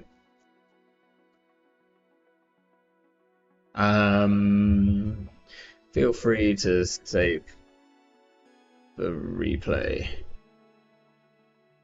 It can be helpful to see where you may have had options. Yeah, I was like in game, but ice was always bigger than my options. Yeah. I had some big ice, and resing all of this, like this serve I res for 1 credit. This I res for 4, so that's 5 credits. The Managom I res for 3 at this point. Like that's kind of disgusting. And I can even like res another, I don't know, gatekeeper or something. TPR, like I mean, we didn't use it, but it made us feel incredibly safe, like jamming out. Do we need to change anything here? This is feeling like good, right? Sorry, I'll move my face. This is what we're on currently. I'm unsure about the Vitruvius, but there's nothing better that we could be playing there. The assets have felt about right. We've actually felt like we've had enough money, which is good. Maybe we haven't been playing against like someone who's been super strong and challenging us. The seamless has actually been really, really good, and I think we probably cut the active policing to play a second one. As much as I really like the active policing, otherwise, what do we cut for the second seamless? It's like either one. It's one of the Nicos. Vovo has been incredible. Like genuinely, I really want to go to a second Vovo. Maybe we play 2 Vovo over Nico. Is Vovo better than Nico? Like, one thing that I really like about it is that you can always get an Asa trigger with Vovo because of the fact that you can move it around. So it's often quite hard to get an Asa trigger on centrals, like unless you want to put 2 ice on a central, which is often like a little bit overkill, especially early game. Like, you don't want to go like, I'm gonna like double ice HQ turn 1, but you would go like ice Vovo turn 1. I'm gonna, you know what? It's felt so good. We're gonna do this. And we'll keep the 1 seamless launch for now, because we do have like, we've got cohorts, we've got wage workers. We technically have like lots of other options for doing stuff, and it appears just like install advance is sometimes good enough, right?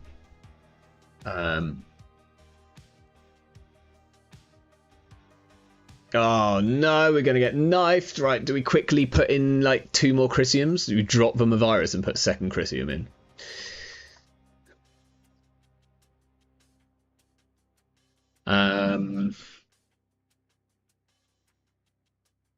Here come the knives. Oh.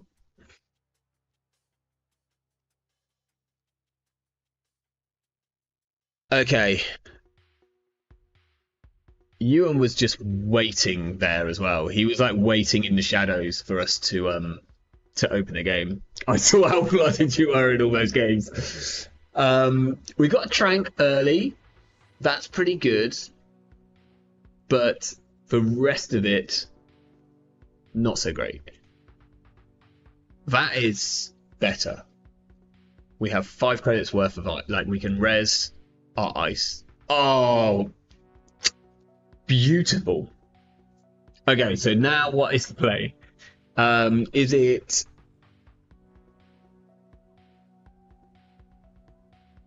Is it Vovo on HQ with Gatekeeper? Again, like the Vovo now makes this tricky. Like, if we didn't have a Rashida, then this would be very easy. Sable's gonna run centrals. So we might go Vovo Gatekeeper on HQ, and then Rashida Ablative in a new remote.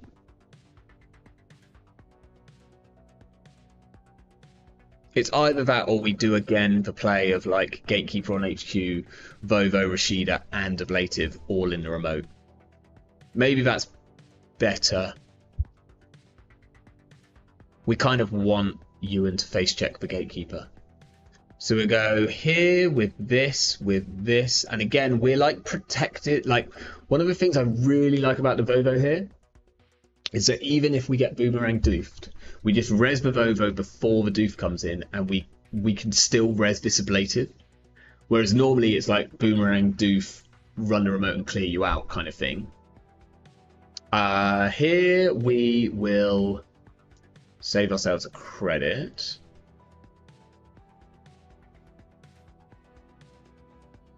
We'll see if Ewan comes back in. He might go like Boomerang run. Carpe Diem runs the Gatekeeper. This is very similar to last time. We will draw 3. Worked for us last time. Shuffle none. And a class act. Okay. Okay, sick. We found our Chrysium. That's like huge for us. Yeah. I know, right? Right, this is thinking. Lots of options for us here. So we want to get a tranquility in the remote. We want to get a Chrysium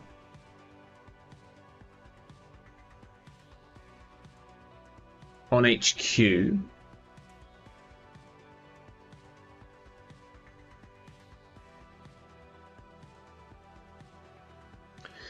So I think it's like Tranquility and Gatekeeper on the remote for now. Chrysium HQ. And then maybe the Skunk Works somewhere.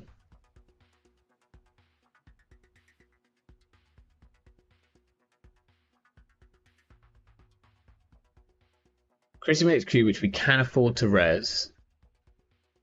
So maybe then it just needs to be take a credit. Chrysium HQ.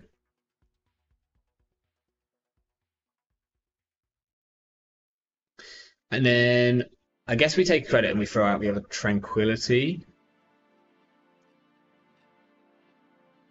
Move Vovo. Where is he? He's here. No, he can stay exactly where he is.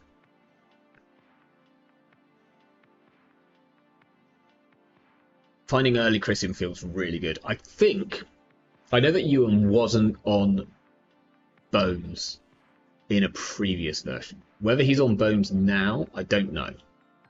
But it's actually, like, if he's not, then this Chrysium is just very upsetting in terms of the amount of money it will cost him to deal with.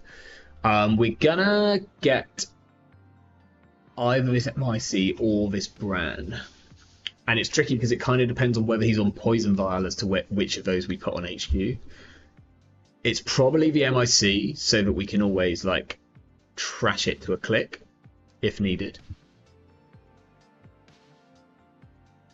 We're going in here. Sec testing, Paladin, and the Cat's Cradle. Okay. At least we've rezzed one of our code gates so far. We'll start turn. Magnets. Unfortunate. We'll res the Tranquility and get the... Wait, we should draw first. Draw for Rashida. Ah, yes! So good at this game. We'll go server 1, athering in the Skunk Works, gaining 2, as much as I kind of want the Skunk for Centrals. And then...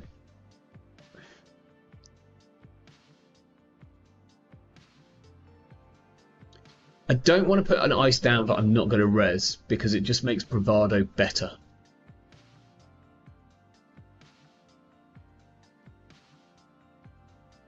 But Ewan can deal with this Gatekeeper right now. We've got to be aware of that. So...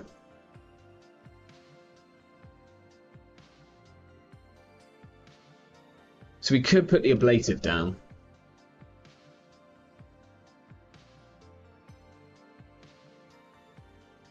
Feels like it's going a bit low. I guess we could have put something bigger down and then moved the Vovo. But I think Vovo's going to stay here for the time being. Because this Gatekeeper is now 2 credits to res. We can res all of the ice. That's nice. Archives Mark. So free 2 credits.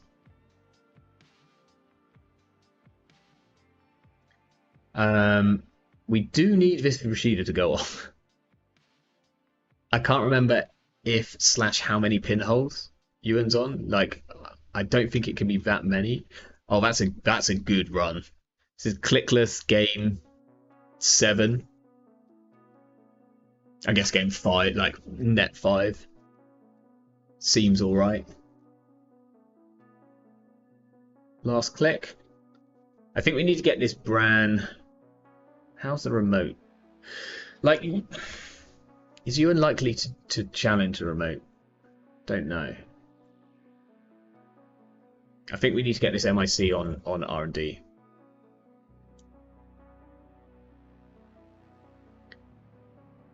Okay. Um, we can start going a bit sideways here. I don't want the drafters on centrals against this deck. We are on Chrysium, which actually means that the drafter has some benefit on centrals, but we need to stop runs, like in a big way. Now the big thing here is, do I actually want to go wide? I need to get my Trank grid. So it could be like install Nico behind a drafter. The only other thing I've got to install on these is... So I think we're just going to go install... Either that way we just install straight, or we like double install ice, thinking. The thing is, I probably want this Nico in here. Unless I'm going to try and score out the TPR. In which case it could be install Nico behind something, install TPR advance. The remote's not that safe.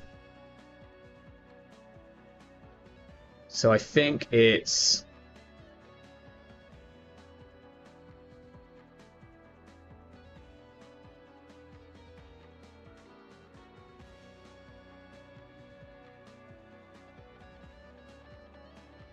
I think it's probably MIC with drafter in front of it.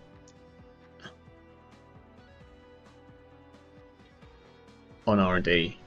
Unfortunately, this goes against exactly what I was saying about Vovo. I think Vovo can move now.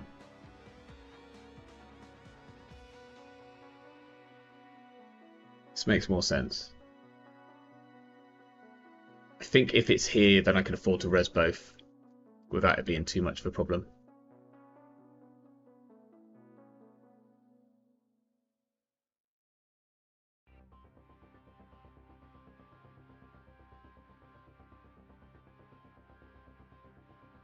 Okay, Boomerang coming down. Probably going on the face down. There's a chance that we don't res this then. I think I might just trash this. And try to bring it back. Yeti will have exactly enough money to break this and trash the Chrysium, which is like pretty important. So we're definitely not going to res this ablative. Makes no sense to.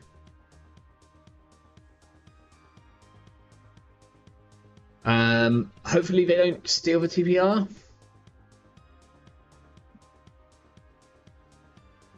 Magnet is fine.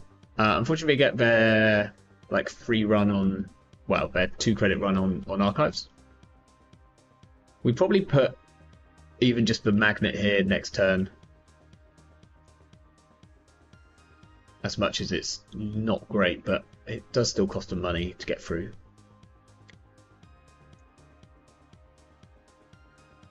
Okay, now we kind of wish we were going a bit wider.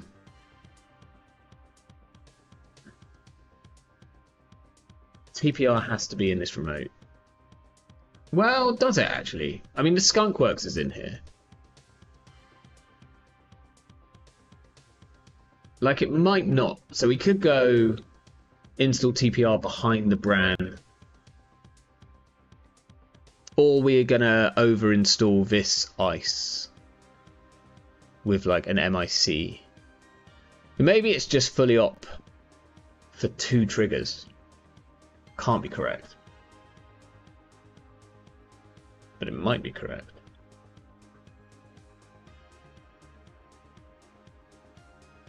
Yeah, that'll do. And then we just go like wage workers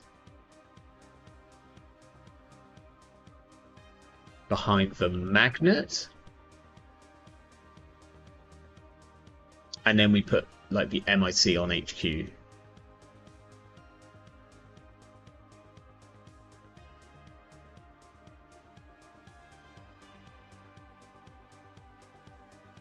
And we'll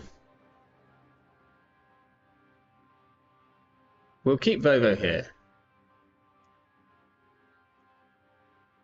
Like, it makes most sense to keep them where there's 2 ice that might need resin. We didn't manage to put anything on archives, like we said we were going to, but that's fine. Maybe we can do that next turn. Alarm clock. Okay, so now this MIC does not want to be on the outside. We want like Tattoo Bola or something back. Just something cheap.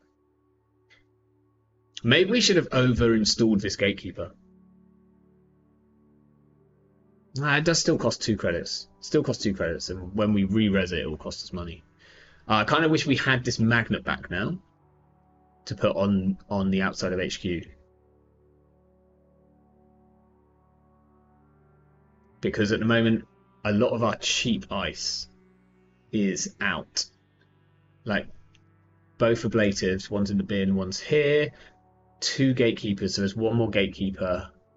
A draft will be fine. Then 2 more drafters and our magnets there. So we've got like a Tattoo Bola, which could go on the outside. I also wouldn't mind a border control going on the outside. We kind of want it for the scoring remote. But at least it would really make, like, if Not Yeti runs it, he'll probably have to double click through it until he's got his barrier breaker down. Otherwise it gives us a ton of money. I would push an agenda and build a Nico remote. I missed that call. I probably should have. Res Christian to kill Boomerang. Yeah, yeah, maybe. I think I just prefer the overinstall. Like Red and Christian to kill Boomerang does feel fine. Okay. Tattoo Bola. We are kind of good at this game. So we could res the wage workers, click for free and install the Tattoo Bola, or we don't show the wage work, or we fully op.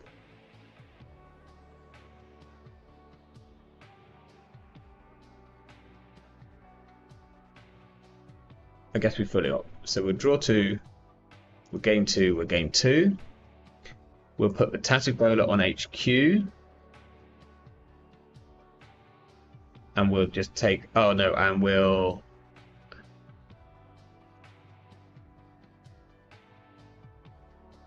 put Gatekeeper on archives. Nice symmetry going on again. Move Vovo. Yeah. Because I actually kind of want Not Yeti to run this, run R&D. Because it's a drafter. I know. So much symmetry in the stream today. Yeah. Lovely little pattern here. It's probably a slightly too much for HQ, and actually probably trashing this gatekeeper is now worth it at some point, so that we have 1 piece of ice. I'm just thinking about like good TPR options. Okay, we've got the prognostic down. So next turn we're going to be pushing out this TPR behind this brand in this server, which feels good enough to me.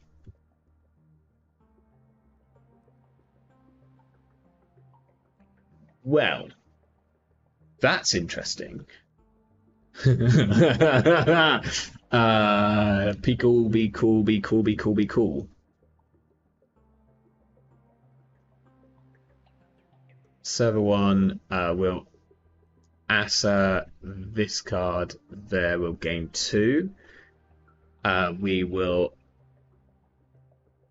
advance and gain a credit. And then it's whether we move Vovo, because HQ's a bit sketchy right now. And Yeti can get in. And I think that this server actually seems more secure. So we're going to keep Vovo exactly where he is.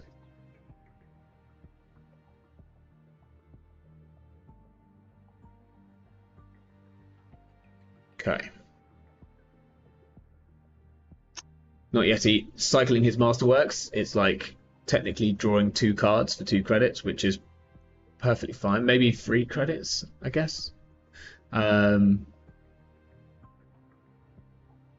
Most importantly, we need to get to Fret, or we need to find our powers that be, so that we can get the Chrysium back. That's what I want. I want the Chrysium back.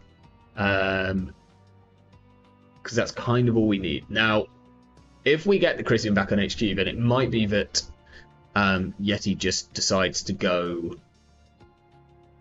for to try and lock our remote. So then it becomes important for us to actually have a decent remote. Oh, we're fine, Lucy. We're like, it's cool. Don't worry about it.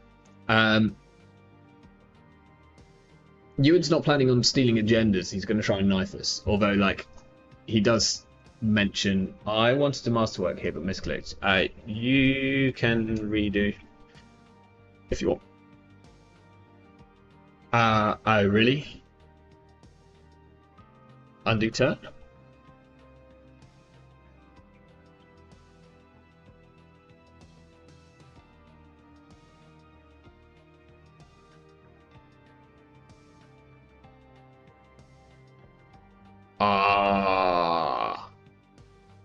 Tricky.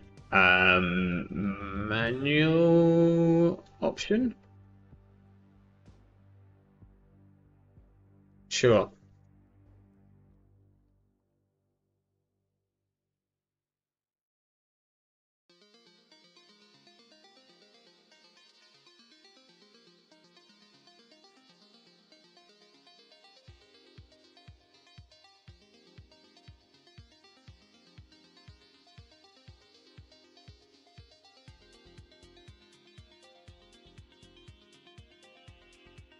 Okay, overinstalling the boomerang, putting it on. I'm really hoping it goes on this tattoo bowler. But this might be a fact that Ewan's looking to challenge the remote with this boomerang.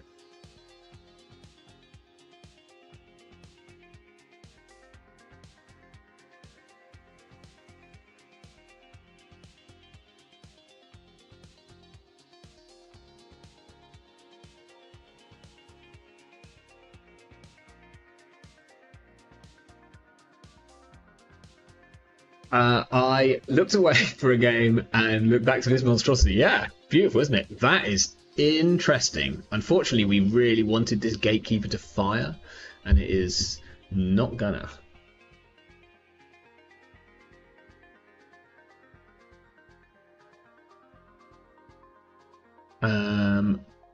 We probably don't res. The boomerangs are really important to the deck.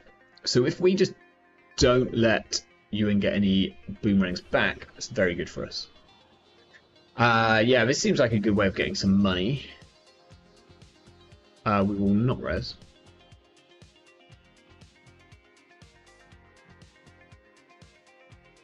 And we'll just look to overinstall this ice if we get a chance. Okay, all the breakers are down. So, kind of scary. Fully up is a card. We're going to score, and then I think we get an off-world going. As much as I kind of want to get the Vitruvius, we need the money. As much as I want the Vitruvius, just to get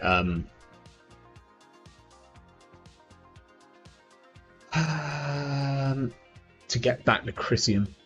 Thinking.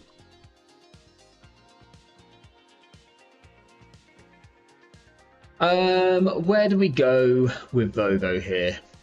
So if not yet he clicks through the brand, he won't be able to. No, he will. He'll have 6 credits. He'll have not enough credits to deal with the Managarn. I think we probably move Vovo to R&D.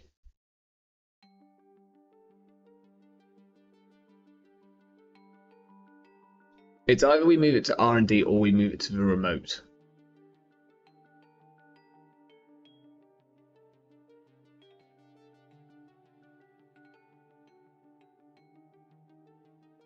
let's go R&D.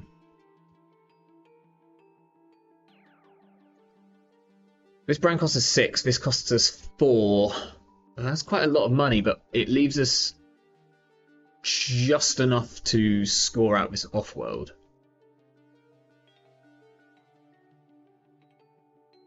Also, this...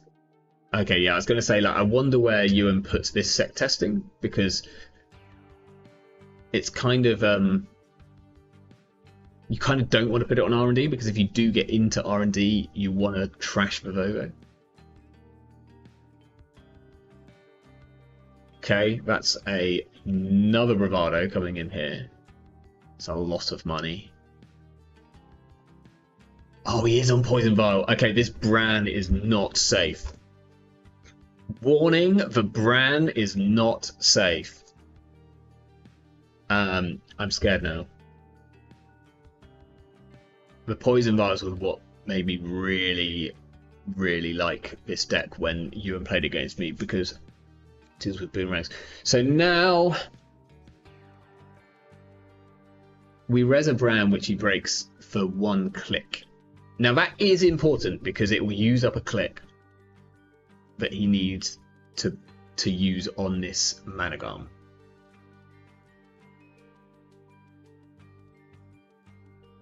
So I think we still res. I can still afford to res this drafter even after all this nonsense, I think. The MIC, not so much. If I just res this Gatekeeper, big think. If I just res the Gatekeeper, it costs me 4. And not yet, he has to pay 5. Oh yeah, I've got TPR. I don't think it helps us here because it's only an ablative that we can really get. 5.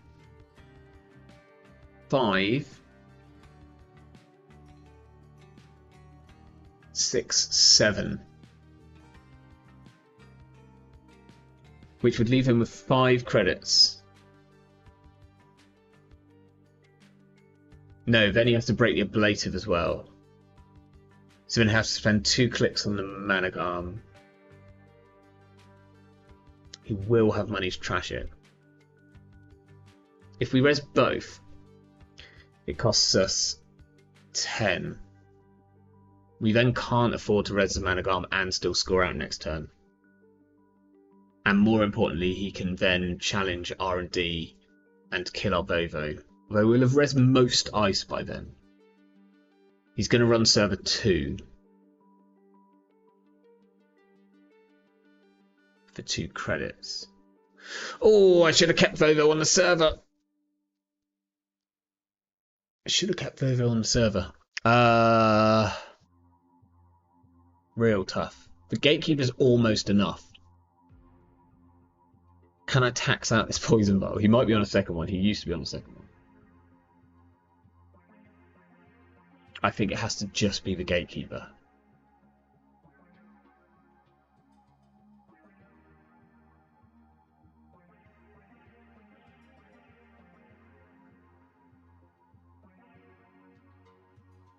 If he Q loops out a Boomerang here, that's pretty bad for us. Not gonna lie.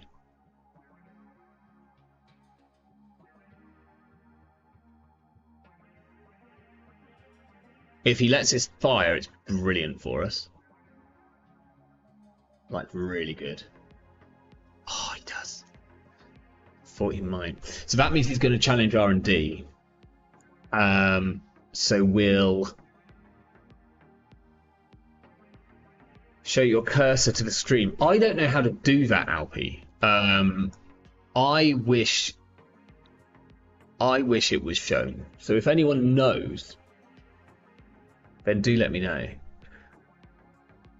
I think we're scoring this, so I think we keep the Ikawa in hand because that's how we score out next time. We've just got a border control, which is so good when we've got a TPR thing.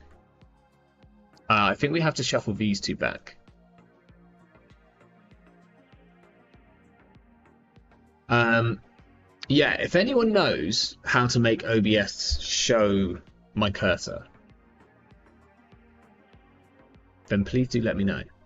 Okay, he's running here just to get his sec testing, which is absolutely fine. We're not going to res a magnet for 4 credits. I wouldn't be surprised if he goes R&D last click.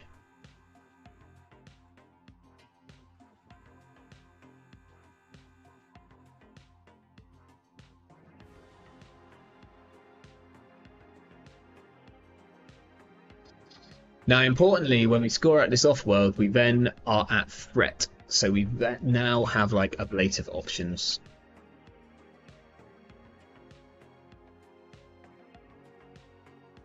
Have we used our seamless yet? No. The only upsetting thing... I mean, really, I feel like Ewan should go back and trash this wage workers. He doesn't. I've just realised if he did that, then we're like a little bit boned.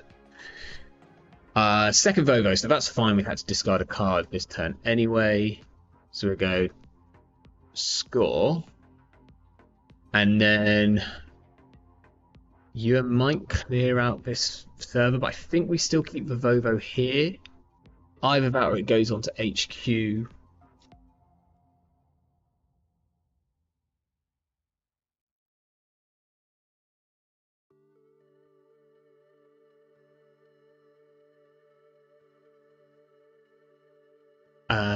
This Vovo can go in the bin. We're going to keep Vovo there. Next turn.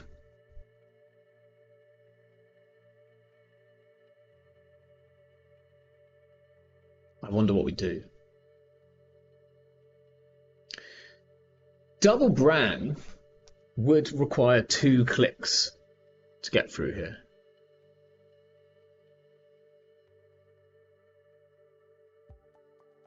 Okay, we see our first knife of the game.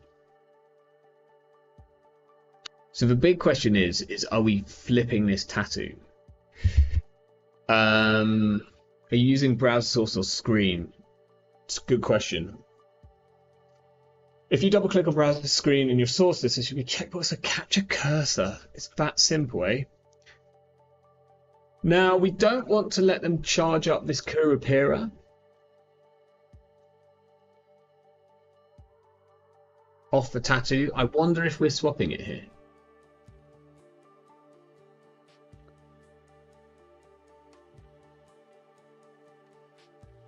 Drop the BC to then install it with TPI. Yeah, maybe that's correct. Maybe that is correct because we kind of are fine with it being in the bin. I just might want to get 2 uses out of it. I wonder if we're swapping here is like a real big question. Thinking, because we could swap in the border control.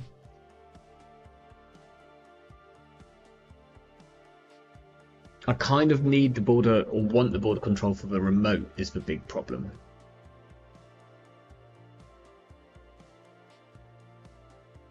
I think no. Are we resing an MIC for 7 credits?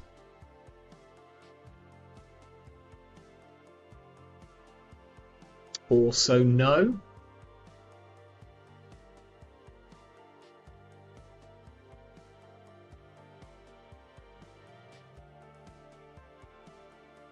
Okay. If not yet, he steals the Iqua, then we're in trouble. Fully op. Good.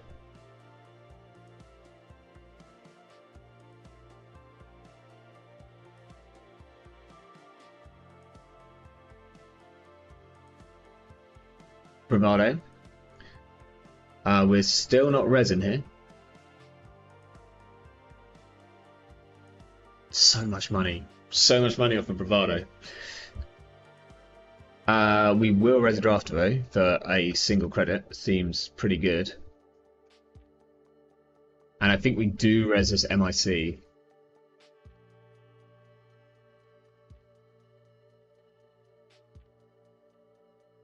Costs us 5. Oh, that's quite a lot though. I'm still doing it. It costs Ewan a fair bit to break this, which is alright. Technically, he only has to break the end run. Does break it all though. 6 credits is good enough. Hopefully it means he's too poor to trash the Vovo, because we really want this Vovo. Steals an agenda is a problem. Damn, he's trashed the Vovo. Okay, so next turn we could go install advanced fully operational. Well, we can fully operational first. Or we could go Spin Doctor. I feel like we want all the options for ice that we can possibly get, is the problem. We probably trash this ablative on the remote if we're going to install another ice there.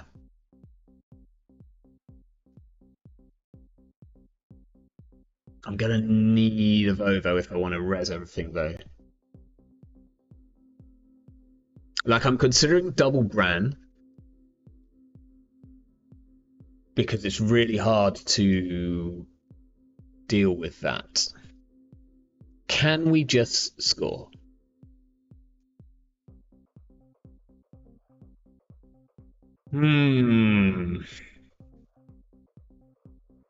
Install advanced fully op for money is a play.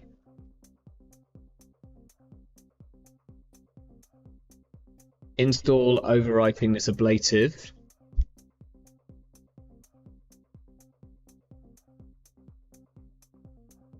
Or we get the skunk on HQ.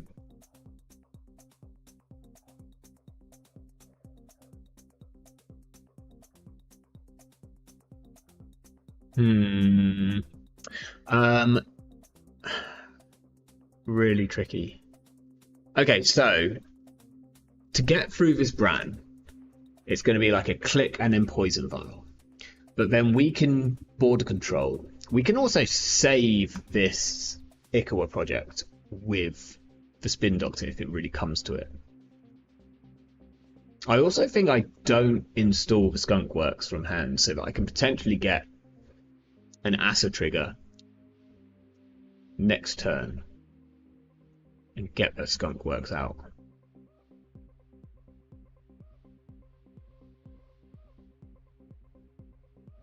Yeah.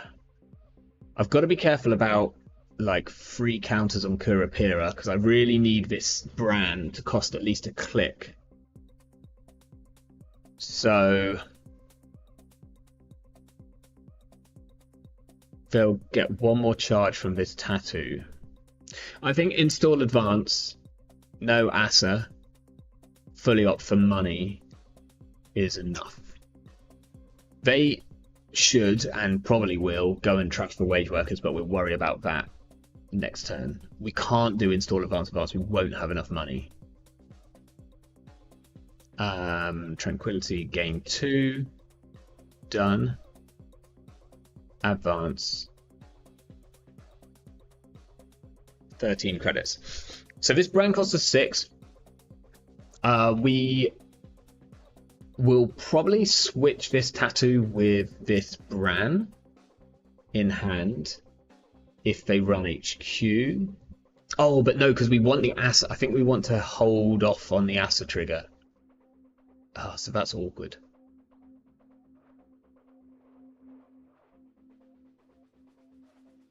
So we could do it before we swap it. We could put the border control on the remote.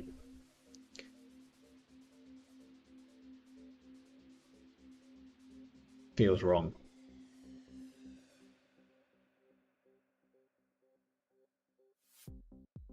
Like, they'll have all 3 knives now. They'll either be in hand and installable with Masterwork, or they're in the next, like, few cards and installable with Prognostic. So we have to win this turn or next turn. If this turn we can pop this MIC as well, which could slow them down. It probably doesn't quite slow them down enough.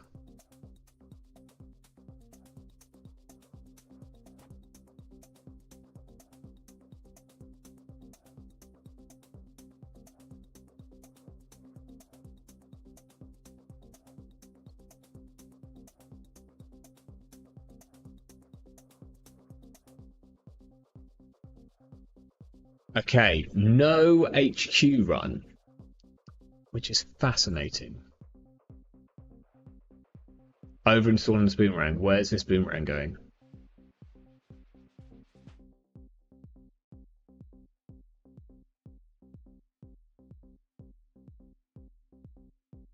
On the Bran. Okay. We have a different Bran in hand that we could install.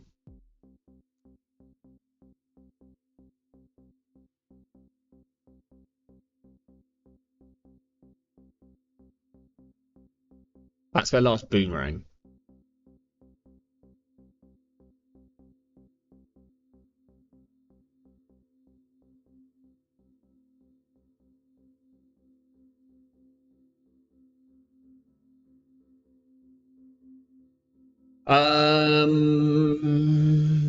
Thinking.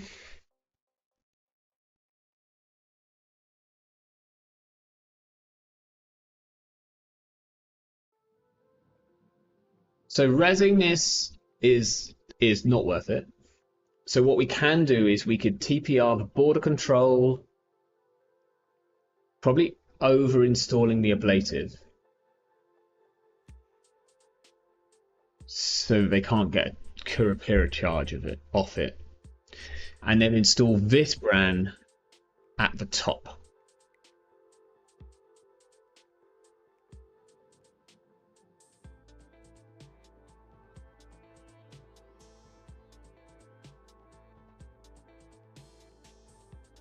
But we kind of want to do that before they break this ablative so they don't get an extra Kurapira counter.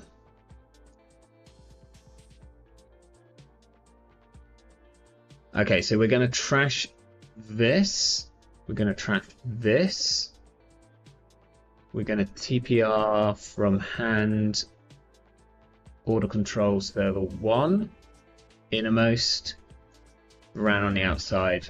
I haven't done the maths to see if we can afford to res all this. Both from hand. Yeah, in it.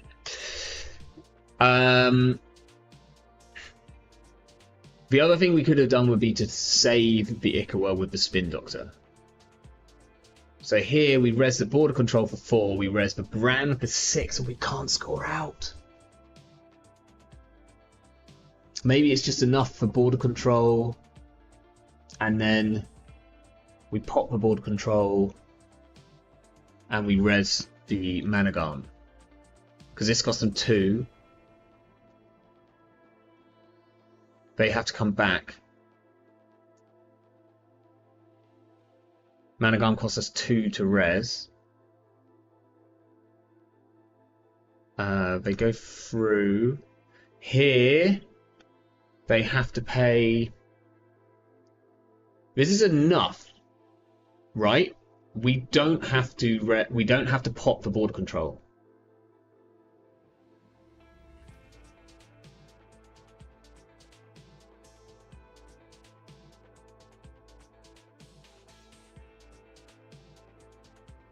But now they have to go and trash the wage workers. I've done this right? They pay 5, they won't have enough for the Ikawa. They pay 2 clicks, they won't have enough for the Ikawa. I think I've done right.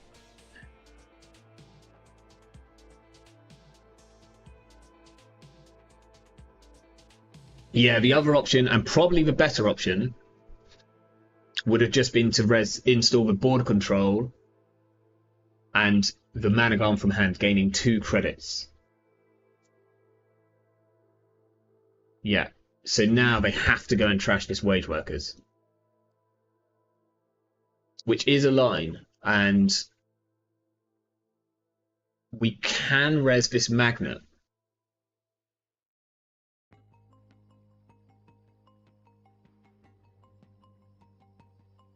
Yeah, so resin is. Oh no, we can't res the MIC, and now we don't have access to our TVR anymore. Here. Oh, this is so upsetting. We're 1 credit short of resin this MIC. Dang, that's solid, and we've got no ice to do anything nonsense with here. Oh, that's upsetting. Okay, fine. Fine. Actually, we're 2 credits short because of... This is a full 5 credit doof. How do we stop them next turn? Don't know.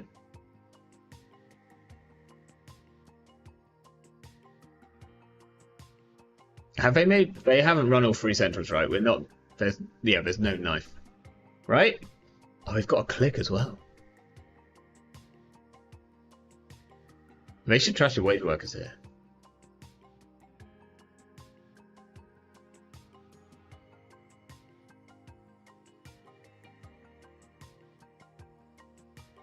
All 3 fully ops are out. That's a problem. Now we can over install here with the spin doctor, shuffling back like a fully operational and the Ikawa.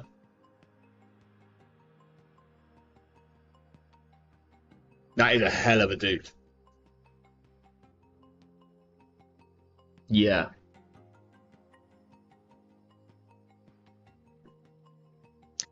If we hadn't made this Bran player put in the Bran on the server, and we'd just gone border control and put the Managarm in, then we'd have 4 more credits, and we'd be in a much, much better place. Yeah, that's unfortunate. Also, if we had another piece of ice in hand, then we could have swapped this out. Oh no, we've already used Asa, so we couldn't have done that. You continue to go.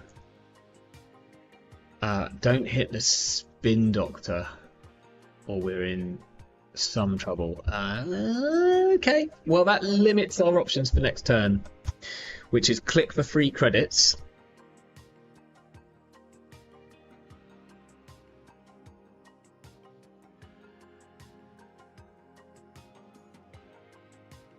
Ewan has no more boomerangs now, which is kind of sick. Okay, that's upsetting. Okay, we at least have another piece of ice, so we can swap this Tatibola and gain some money from it. Possibly putting this Skunk Works onto HQ. In the case of the 3rd doof, which I think the list is on 3 doofs. I think we have to just take 1 more credit here.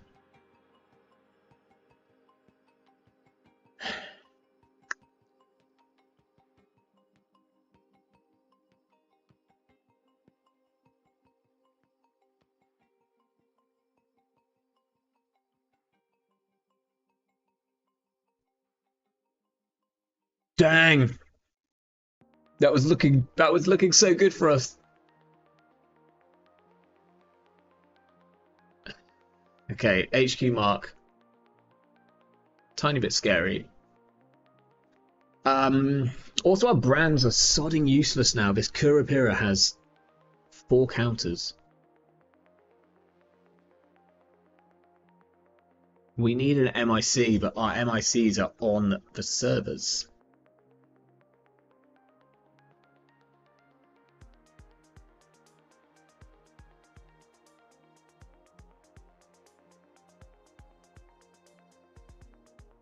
I believe there aren't any window of opportunities in this deck.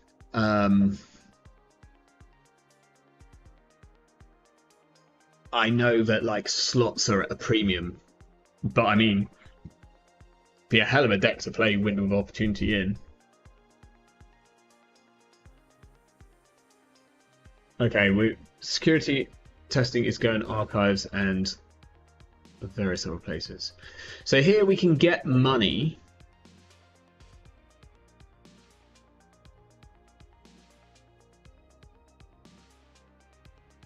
And I think we have to, because apart from anything, we have to stop this Kurapira just getting unlimited charges.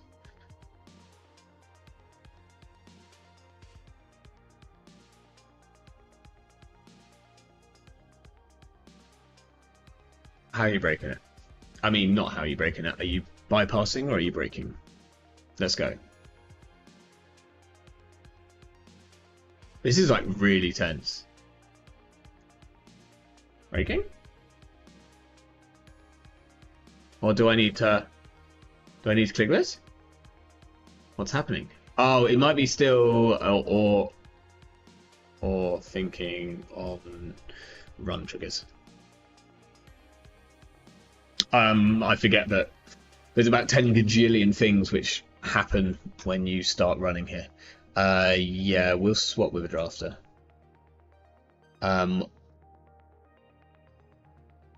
Do we want to put the tattoo out as well? I think we could install this Managon. Actually kind of good. Gotcha. But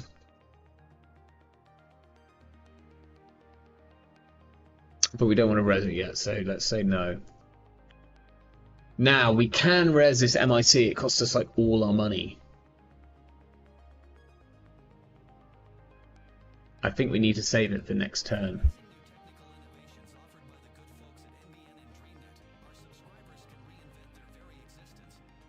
This is HQ mark, so this is clickless. This is gaining a click.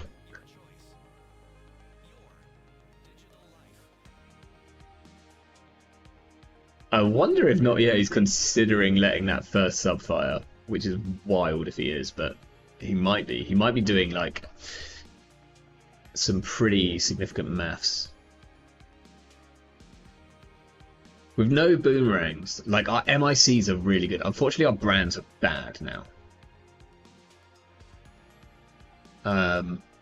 So we really need like MIC on remote, and we don't have it. Or at least a fresh gatekeeper. He has so many clicks here. So we can res this brand. It is stupid to do so. This costs 2.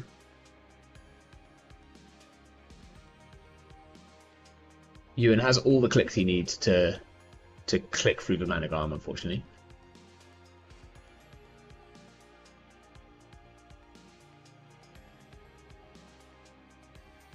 He also might be considering even like saving a credit by using a poison vial, but I think that's incorrect. No, his deck's not on wake. It's actually like you wouldn't play like his deck's specifically on security testings because he doesn't really want to access agendas. Like some games, are you letting me fire this? Oh, I thought he was. Like some games, he says you need to learn the matchups which you should be pivoting towards, like scoring. But like a lot of the times you just don't want to touch agendas. Okay, so here he has exactly enough money for the Ikawa project and plenty of clicks. He won't be able to clear out the server, so that's good. What if we pop this border control?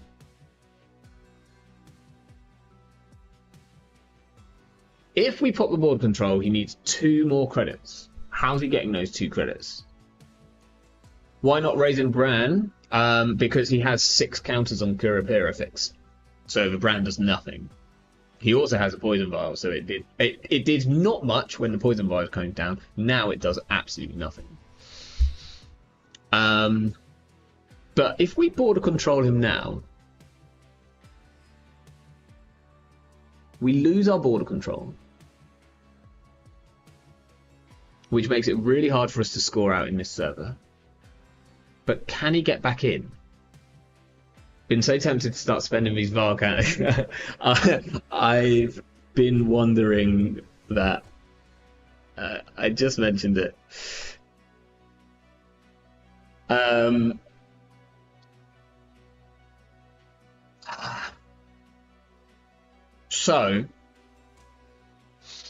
So we put the border control. He needs at least 1 more. Yeah, so he can get back in for 1 credit and a poison vial, and he's still got enough clicks.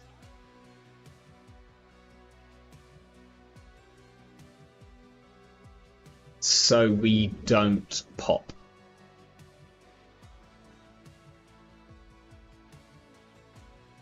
He goes very poor here.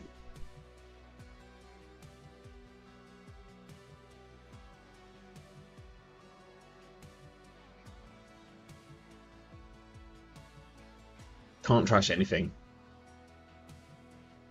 No more boomerangs. So as much as this paladin is normally pretty good, it's a little tricky here. Draft.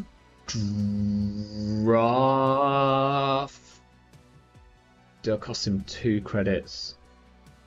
Oh, it's really... It's actually its third gatekeeper. Oh, it's on archives. Crap.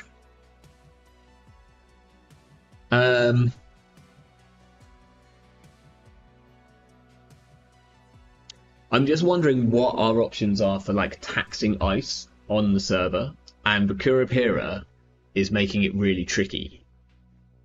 Because I think the options are MICs, and we have 2 which are on centrals, 1 on HQ, 1 on R&D, and an unresed, like a freshly resed gatekeeper, and only one of them is on archives. Otherwise, I don't know how we tax out enough. Like, drafter is fine. So here we either go click for 3 credits, install the Managam to try and fake out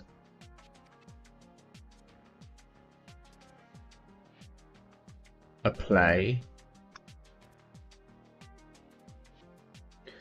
or we install the Managam on 1,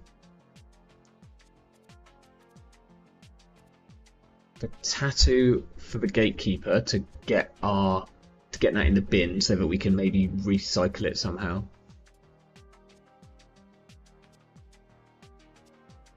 I want to be able to res both these on HQ, draft it into MIC. So I think it might be gain 3 credits.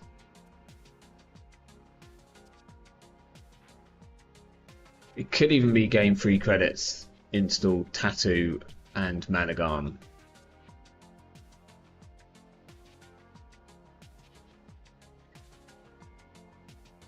I need the Managam in the remote to score out.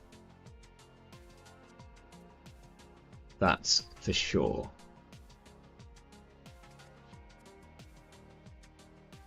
So maybe drafter on... Maybe I need the drafter. Drafter on archive seems alright. I might trash the gatekeeper, so that I possibly have a chance of reinstalling the gatekeeper.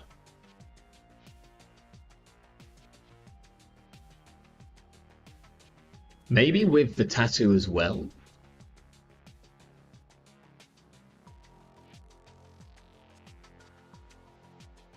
How much ice do I have left? 1, 2, 3, 4, 5, 6, 7, 8, 9, 10, 11, 12. Only 3 more ice left. I bet all in the bin. Oh, crap. Okay, I need this ice to score out behind then. I need the ice to score out behind. So it's either draw here, which feels very bad doing that last click. I can res this gatekeeper now. I've just realised that. The boomerang's gone. The boomerang's not on it. But yeah, interesting. I'm just going to take another credit. God, this is so hard. This has been a 60-minute game, but it's so tense. It's so tense.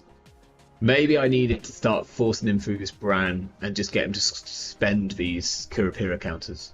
Harder to charge it up now.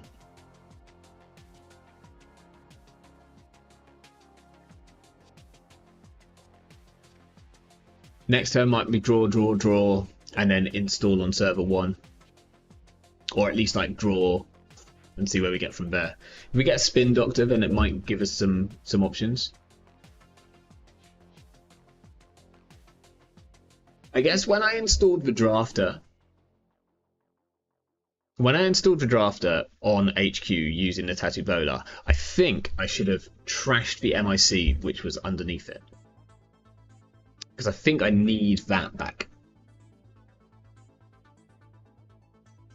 Unfortunately, it's quite hard to pull Ewan through the remote now, other than, like, I'll need to, like, bait him with a Rashida or a Spin Doctor or something like that. because it can't be a 4-2. Because well, it can be a 4-2, but if he steals it, then I'm busted. This will cost you and most of these credits. It will cost me 4 to res.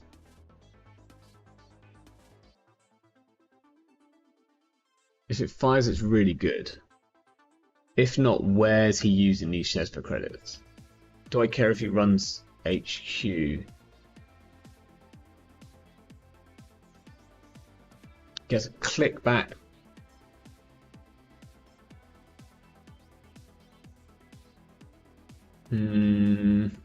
Tricky. Is this worth resin costing 4 to res?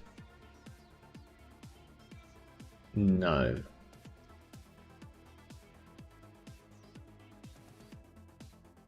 So hard. This is so hard to work out what's correct.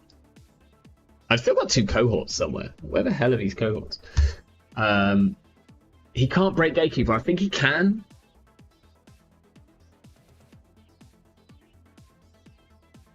I think he can with the shares for the credits, or he can, because he just needs to get to 5. He can pay 5 and break it with a poison vial, which doesn't really cost him any real money. And then we've got a bad Gatekeeper next turn. I don't think I'm getting knifed this turn. Now I might res it. Because no, now he's still in exactly the same position. He's going to check archives. Fine. This doesn't gain him anything other than like stopping cohort next turn. Mystic is going to see herself out, but I doubt Ewan's on any other events right now that he hasn't already played. So Bran does very little. The draft is not bad though. It'll cost 2 a turn. It's better than the Bran. Putting this Bran on the remote is like the biggest mistake we made this game.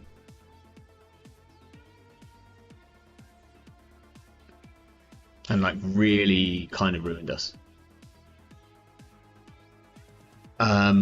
Wow, he took a hit. He's got like a. Okay, that we could bait him through the server with that. That's something. So a draw.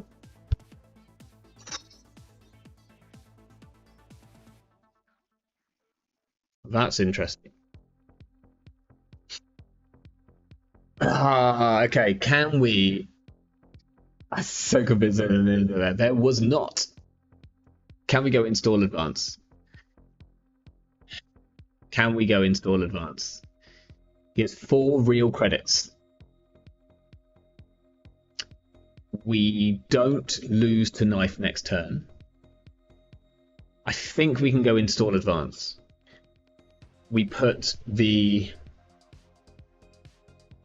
We like trash this Bran and either put the tattoo there or we just straight up put the drafter there. Or we put both there. Oh, we can't put both there. So if we put the tattoo there, it costs him 1. If we put the drafter there, it costs him 2. The tattoo gets us money. We could technically over-install the Ikawa on the second run back, which is probably a bad move. We get second mana guard, doesn't really help. So I think it's just install advance and it's the drafter that goes here instead of this Bran.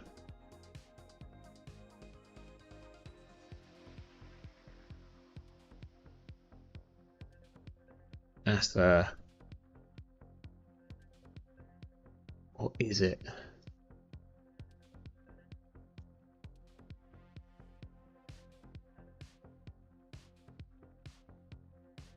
Advance.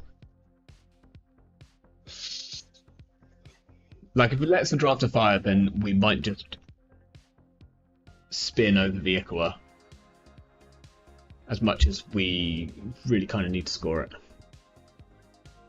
Or if the drafter fires, The only things in our bin are barriers, which are all somewhat useless. 4 credits though, like a doof. Okay? A doof might do it. A doof might do it. Can he break an MIC? Can we res an MIC? So we res the MIC, we go down to like nothing because it's cost us 7, 8, 9, 10, 11, 12. So that's all of our credits. If we go down from 11, if we lose 5, he gains 5. Luckily, this isn't his mark, so he's not getting a click back. We'll be down to 6. We can still res the drafter. We'll be down to 3. Advance, advance, advance. We can't score at the Equa if we res the drafter. But he has to run. He has to run. Yeah, these doofs are exactly how you should play doof. Like, this is very, very good doofing. He has to run next click. Runs through here. We pop the border control. He runs back. He can't get the Equa. I think we're okay. I think we're okay. If Sable, if he rolled HQ mark, then we lose. Or we don't lose. We might lose. I'd have to redo the maths. But I don't think he has the clicks here. Right? Am I wrong? Someone please tell me if I'm wrong, but he'll have 2 clicks. He'll run here, he'll have 1 click. We pop the border control, he runs back, he can't steal the Equa. So he has to go trash the wage workers. Which will buy him a turn.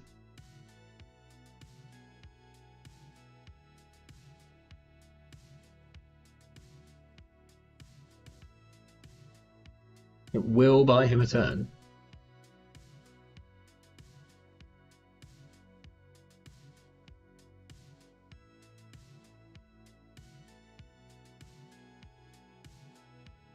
Like if he tries to go R&D, we probably pop its MIC. We could just lose to him ripping a single.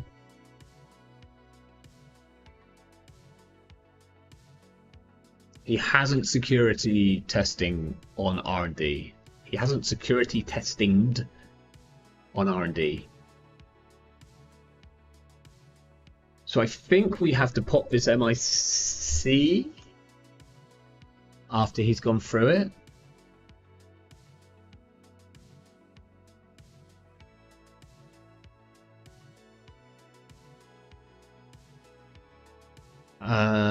Okay, fine. This must be at least reasonably expensive. So if we pop the cat's cradle, oh, at least he'll use a poison vial here. He should use a poison vial here. If we pop the cat's cradle, he loses the click. He continues. He gets a click back from Sable.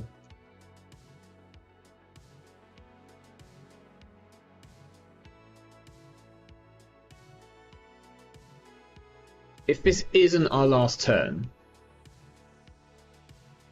if he goes and trashes the wage workers, oh, this is so hard.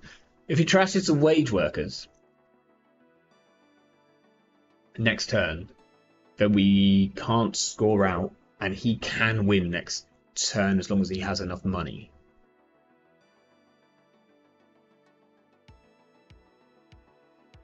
But I don't think the MIC is going to stop him at that point, right?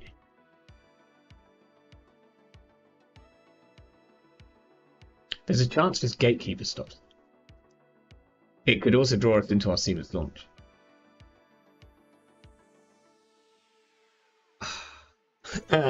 Sorry, thinking about MIC.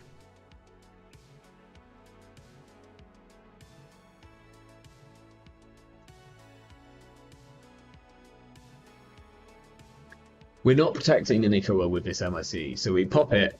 It's a mere inconvenience because the only Ikawas are in the score areas, so we might just lose to a single here. And if we pop the MIC, we are more likely to lose next turn. Don't lose to a single here. Don't. Oh, god damn it! No!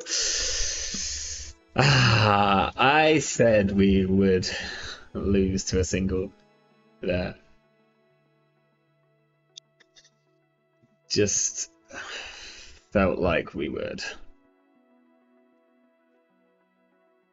What a game, though. I'm spent. That was a hell of a game. Some really excellent use of diversions. Sure. Or you could like and subscribe to the stream.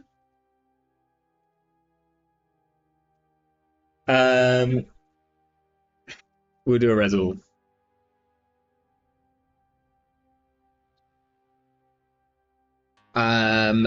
There was one big mistake on my part. Installing the second ice with the TPR BC install cost me the game, I think.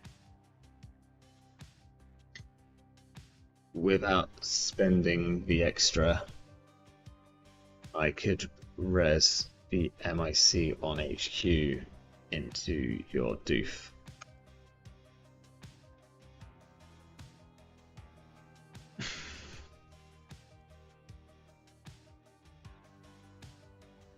Or just still have enough to score out next turn.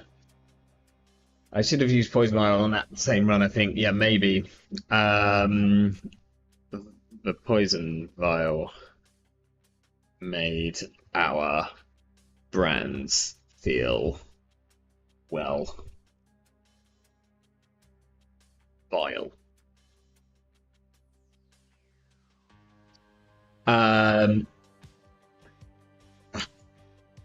That was a hell of a game. I think Ollie was correct on the Gatekeeper Archives res too. Yes, he could break it. He had 5 credits, and that's all he needed. Am I wrong? Crap, Ollie, are you right and I'm wrong here? I did the maths that he needed 5 credits to break 1, but did he needed 5 credits to get to strength? Yeah. I mean, whether it would have affected us, it wouldn't